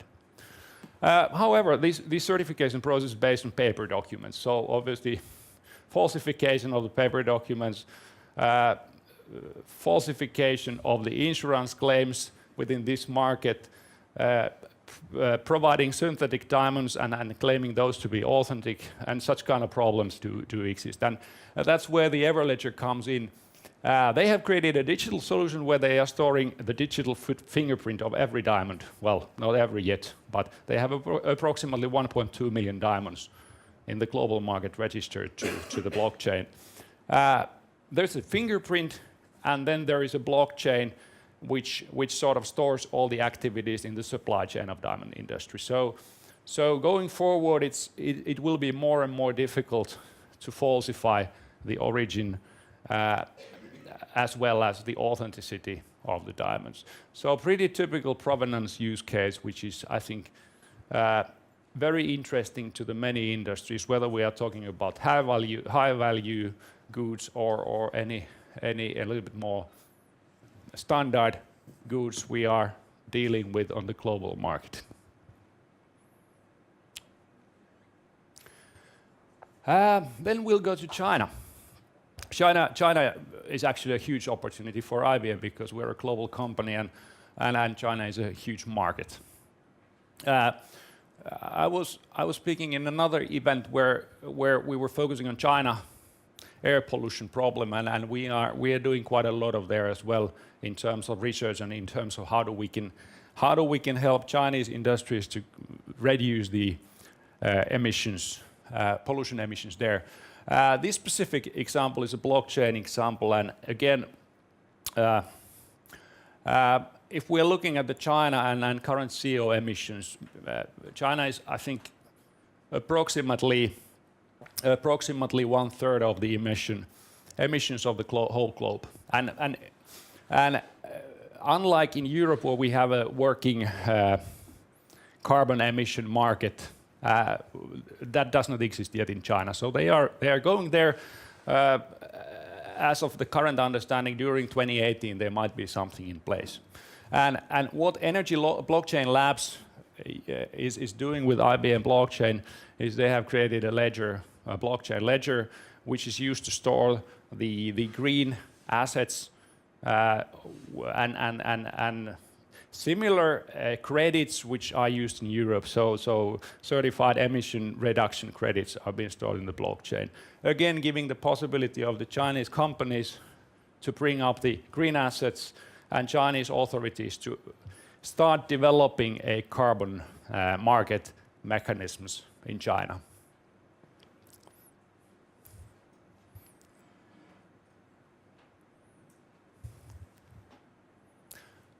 Then I'll take the third blockchain and then we'll get to some other topics.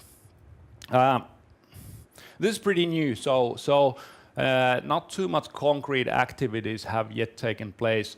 Back in, I think in August, we announced a partnership with all these guys. So they are global food manufacturers, food distributors, resellers. If I recall correct, Kroger is one of the supply chain operators in the restaurant industry in US and other countries. Tyson is producing poultry and pork and beef. Well, some of the names you probably recognize as global partner operators working or visible also here in Finland. We established a collaboration effort around the blockchain in global food industry. And obviously the first use cases that are being investigated or worked now are related to food safety. And globally around 400,000 people are getting killed because of the food pollution or food contamination issues globally. So quite a lot. I did not know that. And in the current world of global food chain, I'm not sure if we have Finnish retailers here where probably the topic is on the table as well.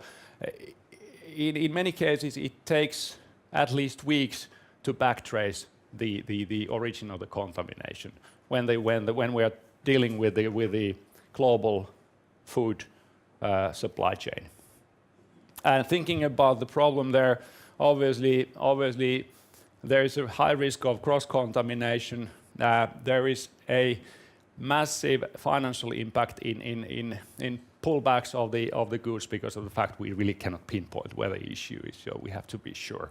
And with the blockchain and with the traceability of the food facilitated by blockchain,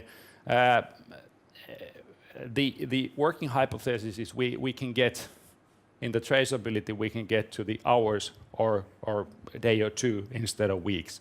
So obviously a significant impact. This work is now ongoing. For example, Walmart has been doing some proof of concepting work in China with some Chinese producers. So this is not starting from the scratch. But which is important is there is a real global food industry ecosystem now getting into the picture.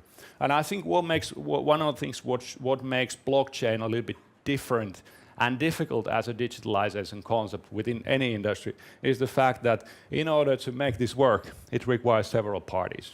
So any other digitalization effort is possible or to drive within your company. But if you want to try blockchain, it's an industry effort, it's a supply chain effort. Obviously, the next steps are pretty naturally around the ethical producing of the food and supplies. So I think the opportunities are countless here. Then we get to the artificial intelligence and machine learning kind of topics. There has been quite an issue with the drought in California areas, and obviously this is not the only place in the earth where dryness is causing, and the lack of water is causing issues in the daily living, and the lack of natural resources. One of the local companies, OmniEarth, which is what they call a environmental analytics company. So basically, they are creating different solutions which are helping in environmental issues based on data, based on analytics.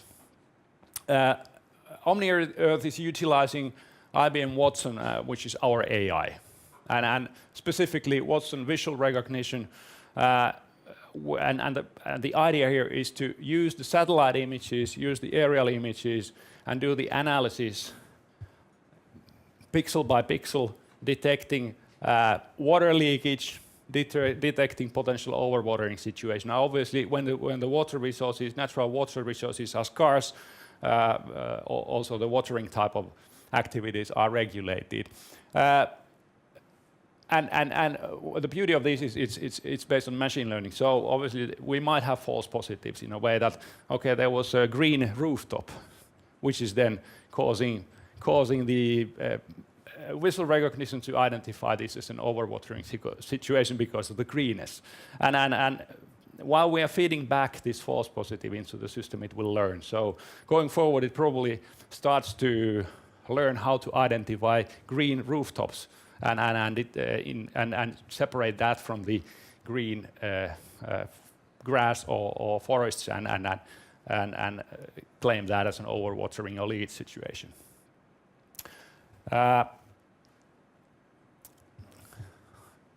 And then you are getting wondering, why the hell this guy is bringing rhinos into the picture?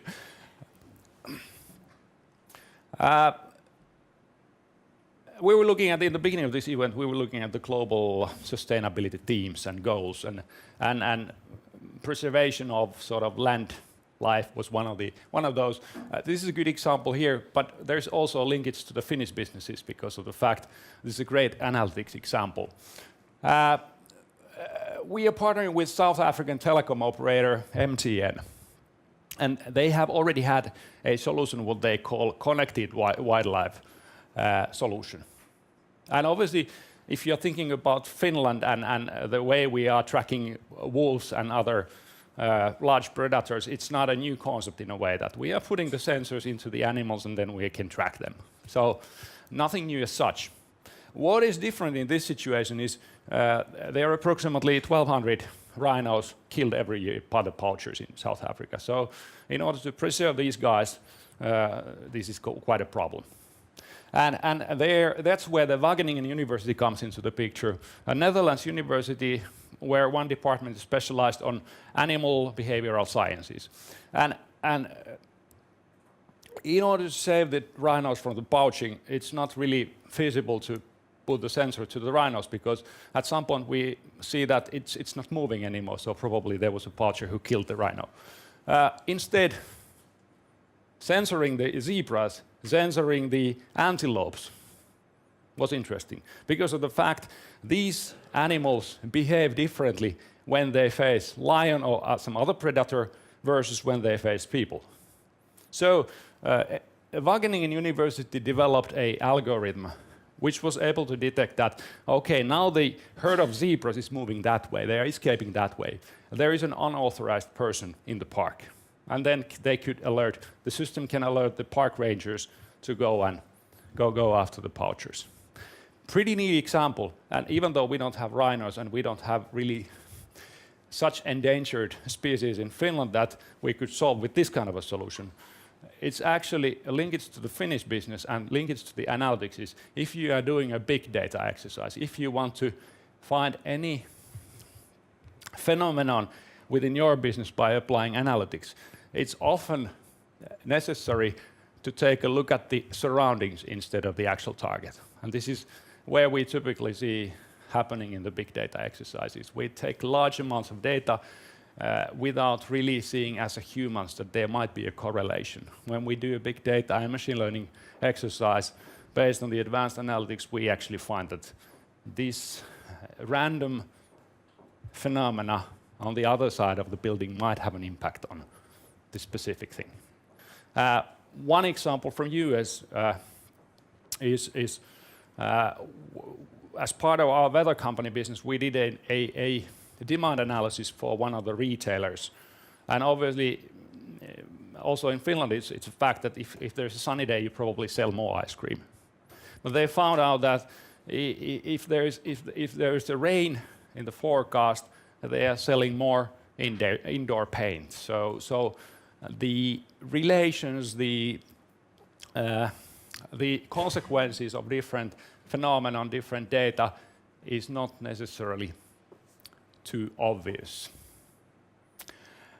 To summarize this one, specifically on the area of blockchain, I think the potential is huge in terms of sustainability-related topics, because I think many of the Finnish industries are also working with global supply chains. And already now there are different activities ongoing in the different industries which are bringing Finnish sort of competitors together to think about these events. And if we are thinking about our core industries, for example, forestry industry, we have certifications about the timber procurement, where we have to backtrace, we have to have the mechanisms to backtrace the exact origin of the wood. We are further developing the biofuels we probably hear more about soon. And again, there is a need in the market, in the industry, to backtrace the origin of the raw materials to be able to certify that as biofuel. So the possibilities are limitless. And by combining that information, that data, with the machine learning type of things, with IoT sensor data, I think that's where the imagination is sort of a limit nowadays with today's technology. With this, I want to thank you, and let's open for the questions and discussions.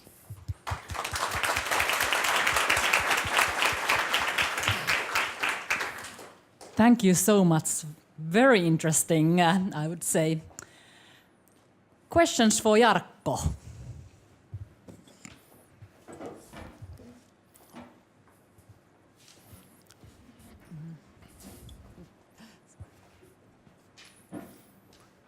Thank you.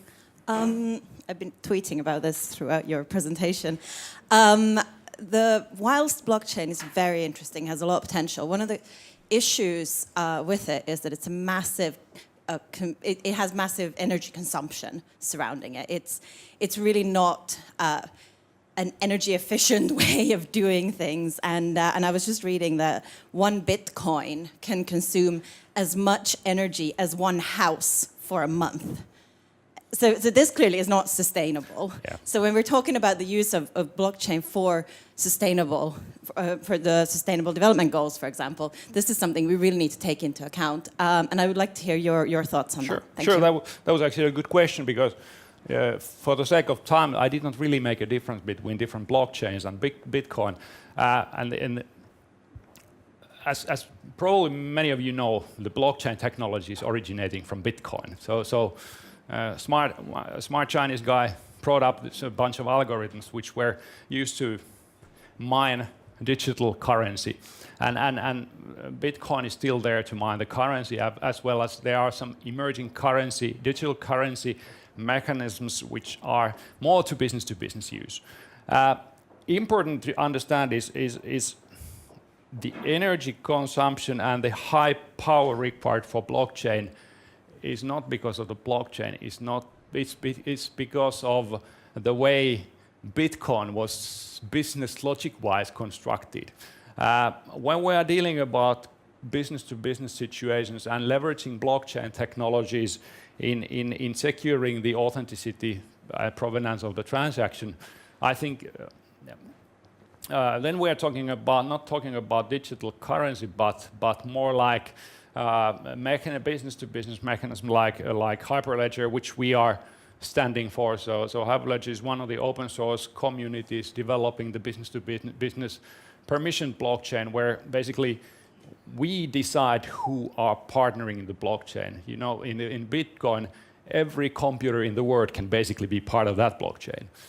In the example of food industry, food safety, there were these 10 partners who are dealing with blockchain. So basically, the calculation capacity required, these transactions are just related to the number of the transactions happening, which are already happening today. So as such, the transaction capacity is not required any further. Obviously, some of the technology is needed to do the cryptographic parts, because of the fact that is the way we are protecting the authenticity of each of the transaction and unchangeability of that.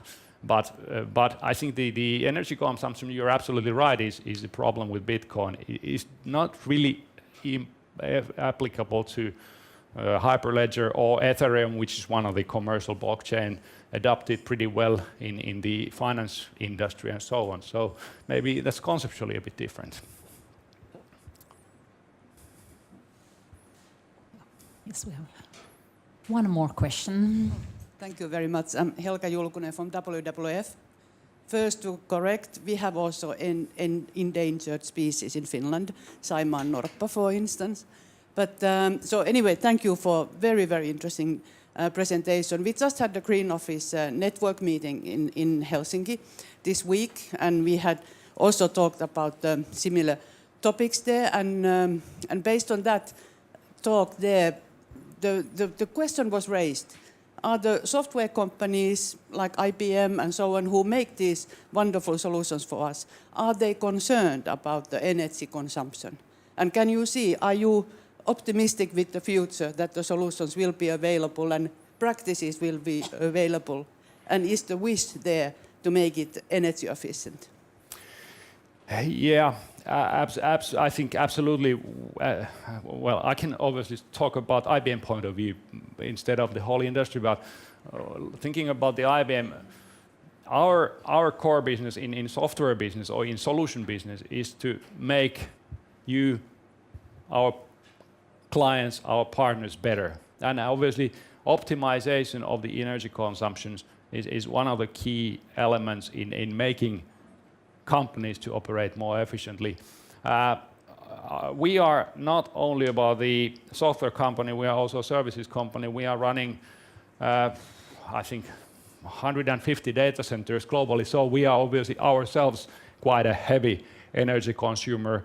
The constant work has been done in that area to drive that down. So obviously that's one of our sustainability goals within IBM Corporation, to keep on developing the solutions there in terms of utilizing the green energy options, in terms of driving down the energy consumption as such. I think a good example from Finland, where we are dealing with some heavy industries, is what we are calling as cognitive advisors, where we are actually utilizing AI in the factory floor, and we can there develop the solutions. Let's say in the metal industry, which is typically energy consuming industry, where we are optimizing the whole production line based on the energy KPIs. And again, there is a sustainability aspect, but for the companies, the money talks. So if we can drive down the energy consumption, it will obviously make the profits better in the production process. And I think that's also a good example on how do we treat AI as such. We are maybe focusing more on bringing AI capabilities to assist people. And whether that's health sector, where we are using AI to consult the cancer doctor or specialist to give the right treatment, whether that's factory paper mill operator, which we are AI assisted, giving the instructions on how he or she could optimize the production better. So that's also sort of an ethics approach in a way that we are not yet, or we are not driving even to the direction where AI would be making decisions without the interaction of a human, but more like assisting on where we are standing. And yes, one more comment. Yes, I know there are endangered species in Finland. My point was this kind of a solution does not really fit into Finland directly because of the poaching problem. Hey. Thank you, Jarkko. Thank you for the questions. Now let's move on to our second practical case of the day. Yes. So we've heard so many good examples on how to use digital solutions. And now for the rest of the morning, we'll be able to concentrate on one specific company example. We have Evelina Wikström here from Neste. She works there as a sustainability specialist. And Evelina is going to tell us about the case of Neste, what they've done or what they are at the moment doing with the supply chains in order to increase the transparency of the supply chain, and also to increase the amount of sustainable suppliers in the supply chain. So welcome, and you're also going to tell us a little bit about the recent hackathon that you arranged around this topic. Yes, so exactly. So welcome a lot, Evelina, and the floor is yours. Thank you very much. Yes, so hi everyone, and first of all, thank you FIBS for the opportunity that you provided, and thanks for the previous presenters for the inspiring presentations. So my name is Evelina Wikström, and I'm working at Neste as a sustainability specialist. I've been working there since this April, so I think you could call me pretty much as a fresh face. And maybe referring to what Jaakko just said, so then if Jaakko is a technology expert, then I am not definitely a technology expert, but I'm more a sustainability expert. So I think we have a good combination in here. And a couple of things maybe I would like to mention before I start my official presentation. So I can see that in the presentations here, we have been narrowing down from more on the high level to the more practical level. So now we are narrowing down even more, talking about one company's specific case. Here we are talking about what Neste is currently doing in combining digitalization and sustainability. And second of all, we are still in the early phase of developing the system that I'm going to tell you about. So there are still some questions that are unanswered, but we are, of course, working on them as we go by. So, and yes, so I'm heading this project at Neste, where we are aiming to develop a digital platform for our renewable product segment, raw material suppliers. So this is the case that I'm going to talk about now.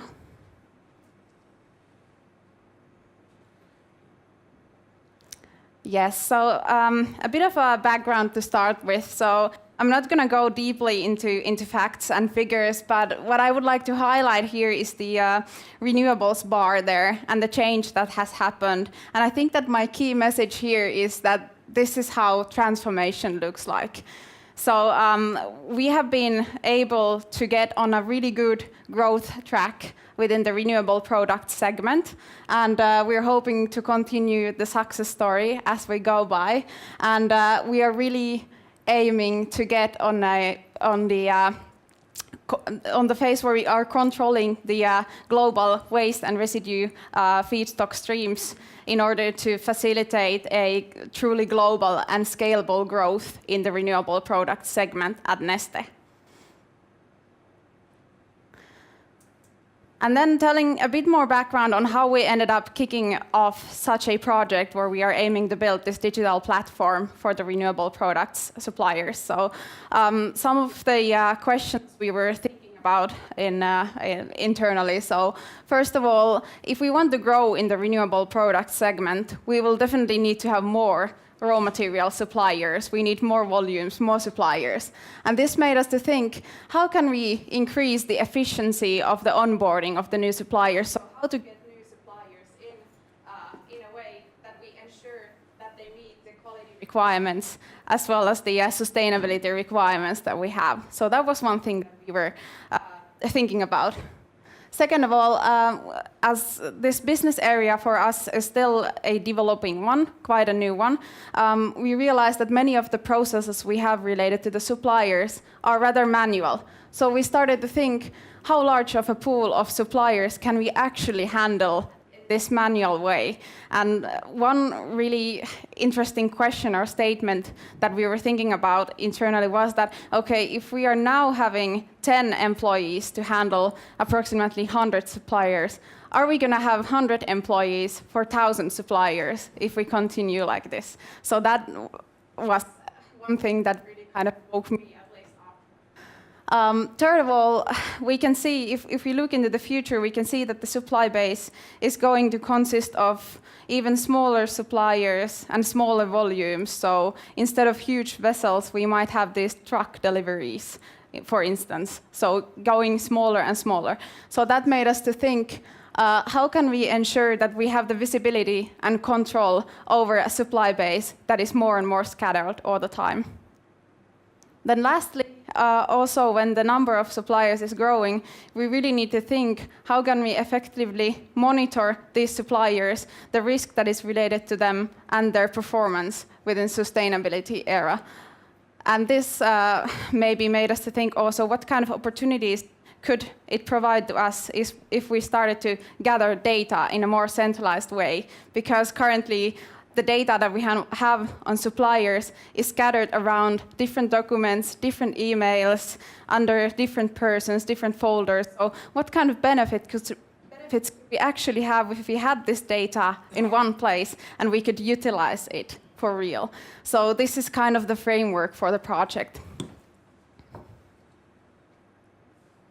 And yes, you already heard about the hackathon that we had. So when we were thinking about this challenge we are having ahead, we started to realize that maybe not all the wisdom lies internally inside of the company. So we decided to kind of open up our books and arrange a global innovation contest, so this global sustainability hackathon, in which we kind of sought help from our external stakeholders in what they think how a sustainable supply chain at Neste could look like. So we made this after movie, and I wanted to show it to you so that you can kind of get a sneak peek into the good spirit and innovation that we had in there. So let's have a look at the video. We would like to see a lot of different ideas and solutions. I really don't know what to expect. I think there are endless possibilities. I've been to several hackathons, and this is the first one where we've had other teams simultaneously around the globe working on the same problems as we are. We have 7 teams in Helsinki and 3 brilliant teams here in Singapore, and I'm super excited about what's going to happen next after these speeches.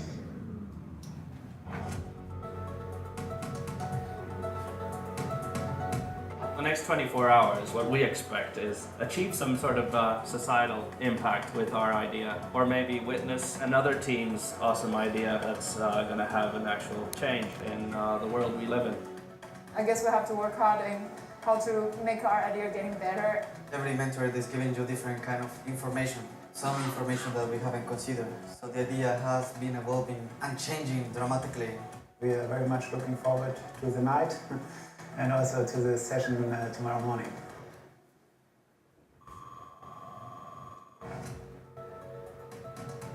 I expect tired hackathon participants, but I also expect innovative ideas and out-of-the-box ideas, different ideas that we have even dreamed about. We are obviously tired after one night of work, but we managed to squeeze in a bit of sleep, and we're still quite excited about the presentation, so hopefully it turns out okay. The jury has a very hard decision to figure out which one they actually like, because there's so many good pitches. The interest for this event was much, much higher and stronger than what we anticipated. Big thanks to everybody who participated, everybody who contributed, and all the competitors, and congratulations to winners.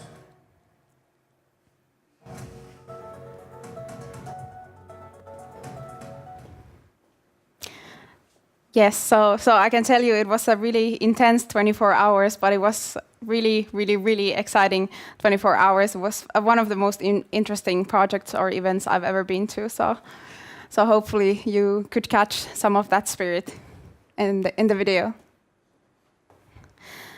This slide I wanted to include so that you could kind of see the overall timeline that we are having with the project and what kind of things have we been doing. So basically the Open Supply Chain Challenge was launched at Slush last year, so approximately 1 year ago.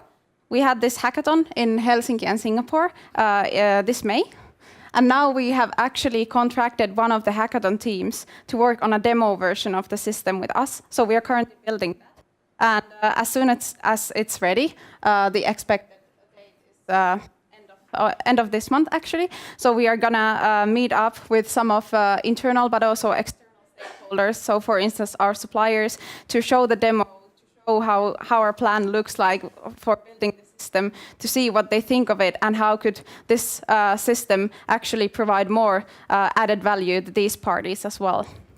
So this is what we are doing.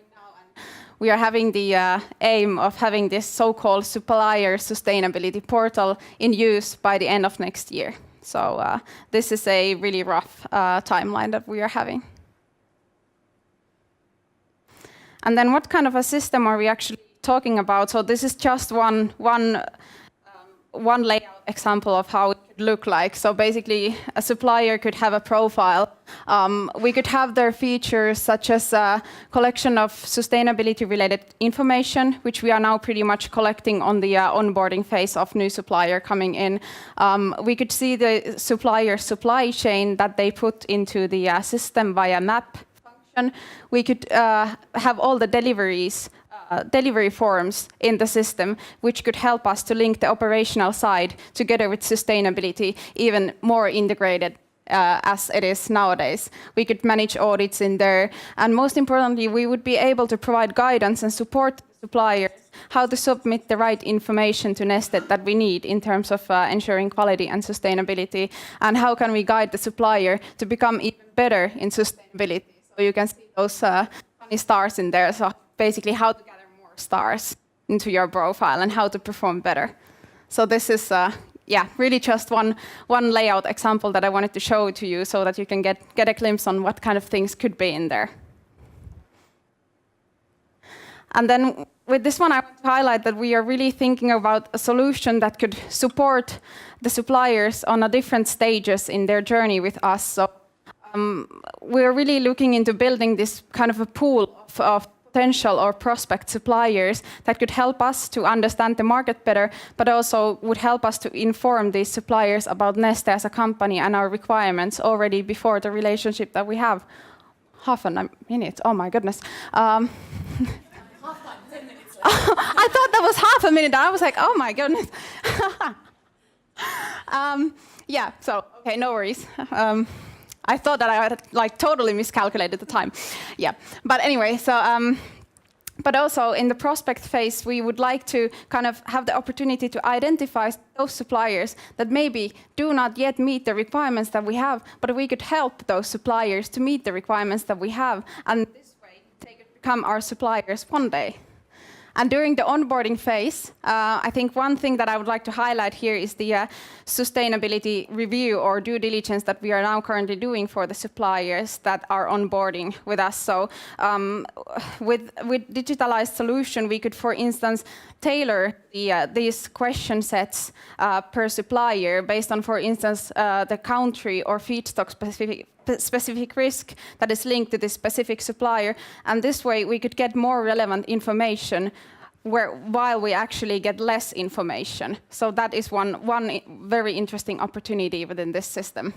And I think that as an overall goal, we are looking into building a more value-adding partnership, better collaboration with the suppliers, and providing targeted support on different stages and on a more tailored way per supplier. Then in the beginning, I was already briefly mentioning the opportunities that we could have from centralized data gathering. So here are some of the things that I kind of identified that would be related to it. So first of all, I think that if we had the data if we would gather it in a more centralized way, that could provide us opportunities in for instance, comparing the suppliers to each other, telling them how they can improve their performance, but also things like seeing what kind of sustainability trends are there currently in our supplier pool, maybe on a larger view as well. We could maybe forecast what kind of issues or opportunities could arise in the future within sustainability. So these are some of the things. And one thing I also want to highlight here is the kind of opportunity for enhanced transparency. So for us, this data could be an opportunity to even better to kind of verify our sustainability also externally. So what we have been thinking about is that with this data, we could, for instance, build a public dashboard where we verify our sustainability information around the renewable products supply chain. And this way, we can really, it could really help us to build trust with the external stakeholders that we have. So these are some of the opportunities that we have so far recognized. And here I think I want to summarize in a more of a stakeholder perspective that we are really trying to, from this very early phase, we have been trying to involve all our important stakeholders, and we would like to be a platform that serves a variety of stakeholders. So of course for Neste, we are, with this solution, we would like to achieve a more structured growth that would also be very sustainable. We would like to streamline our operations, monitor the risks, but also maybe identify some further opportunities. For suppliers, this could mean reduce of workload, of course, but also some functionalities that could really help to add value to these suppliers. Other external parties, this relates pretty much to the things that I mentioned on the last slide. So if we could provide these parties a more clear view on our sustainability efforts within the supply chain, then these people could also better contribute to our sustainability efforts and performance. So that is clearly one of the target groups that we are having here. And it's been a lot of talk now from my side, so I wanted to include like a key point that would help me to summarize it all. So I would say that Neste is a company where sustainability is truly a focus area in everything we do. And it really, also in this project, we can see that it clearly kind of sustainability integrates to the growth targets and the business development that we are having. So I would say that we truly believe that digitalization can help us in making our supply chain more consistent, more global, and more transparent.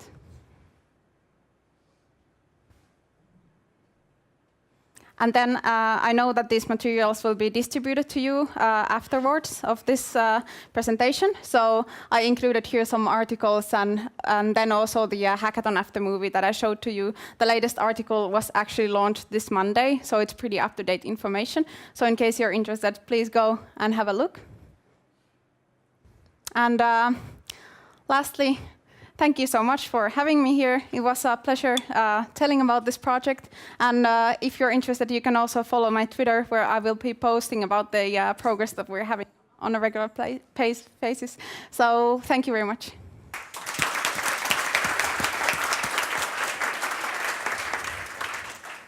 Thank you, Evelina. A very concrete example on what you are doing. Yes. I'm sure there must be some more questions for Evelina or comments to her presentation.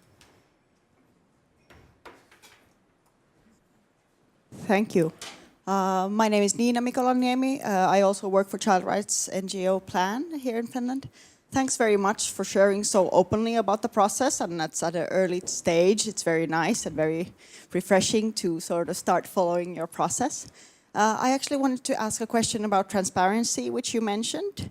I'm very interested in sort of the possibility of transparent databases for responsibility and social conditions, especially in the supply chain. Did you make a conscious decision already when starting to plan this database that you will not at this stage include sort of an open or transparent feature into the database, and while starting to plan it, and what kind of discussion did you have sort of related to the transparency? It has been an aspect that we have kind of continuously kept here as we move forward, and also Hackathon was one of the signs that we really wanted to keep this open. But I think that our first priority now is to build the actual system, get the suppliers on board, find the real value for them and for us. And because of course you can't make a public dashboard unless you have the data. So I think that kind of our first priority is building the system. But once we would have the actual data, then we could move forward with seeing what kind of information. Probably they would be summaries, data visualizations instead of data on a specific supplier, of course. So then we could see what kind of information could we actually publish openly. So I think that would be kind of a logical next step on that.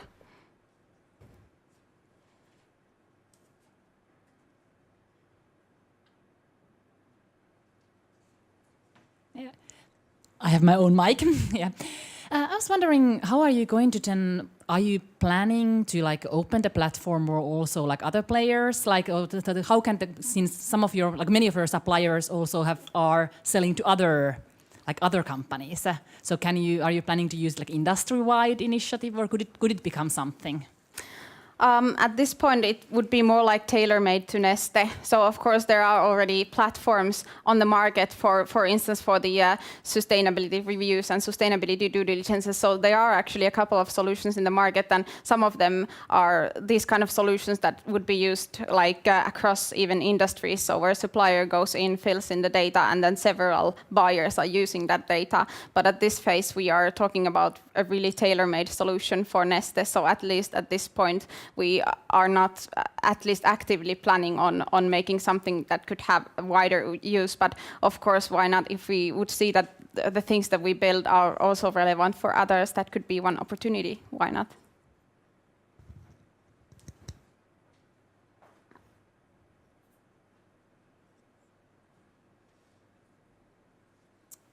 Is there any more questions or comments to the presentations, or also to other presentations that we've heard during the morning? Well, if not, then it's time to thank you again for your presentation. Thank you very much.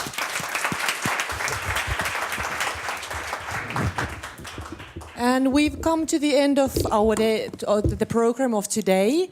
Again, a big thank you to all the speakers that gave their insights and knowledge and share it with us. And also thank you to the audience for your active participation, questions and comments. And I think at FIBS we'll continue following this theme, and most likely in the future we'll be arranging something practical around the topic of digitalization and sustainability to our members. So keep on following our communication on the future events. Thank you also to the FIBS team members. There's been a few technical challenges, but we managed to sort them out. And hope you all a very nice end of the day and end of the week, and see you in the future FIBS events.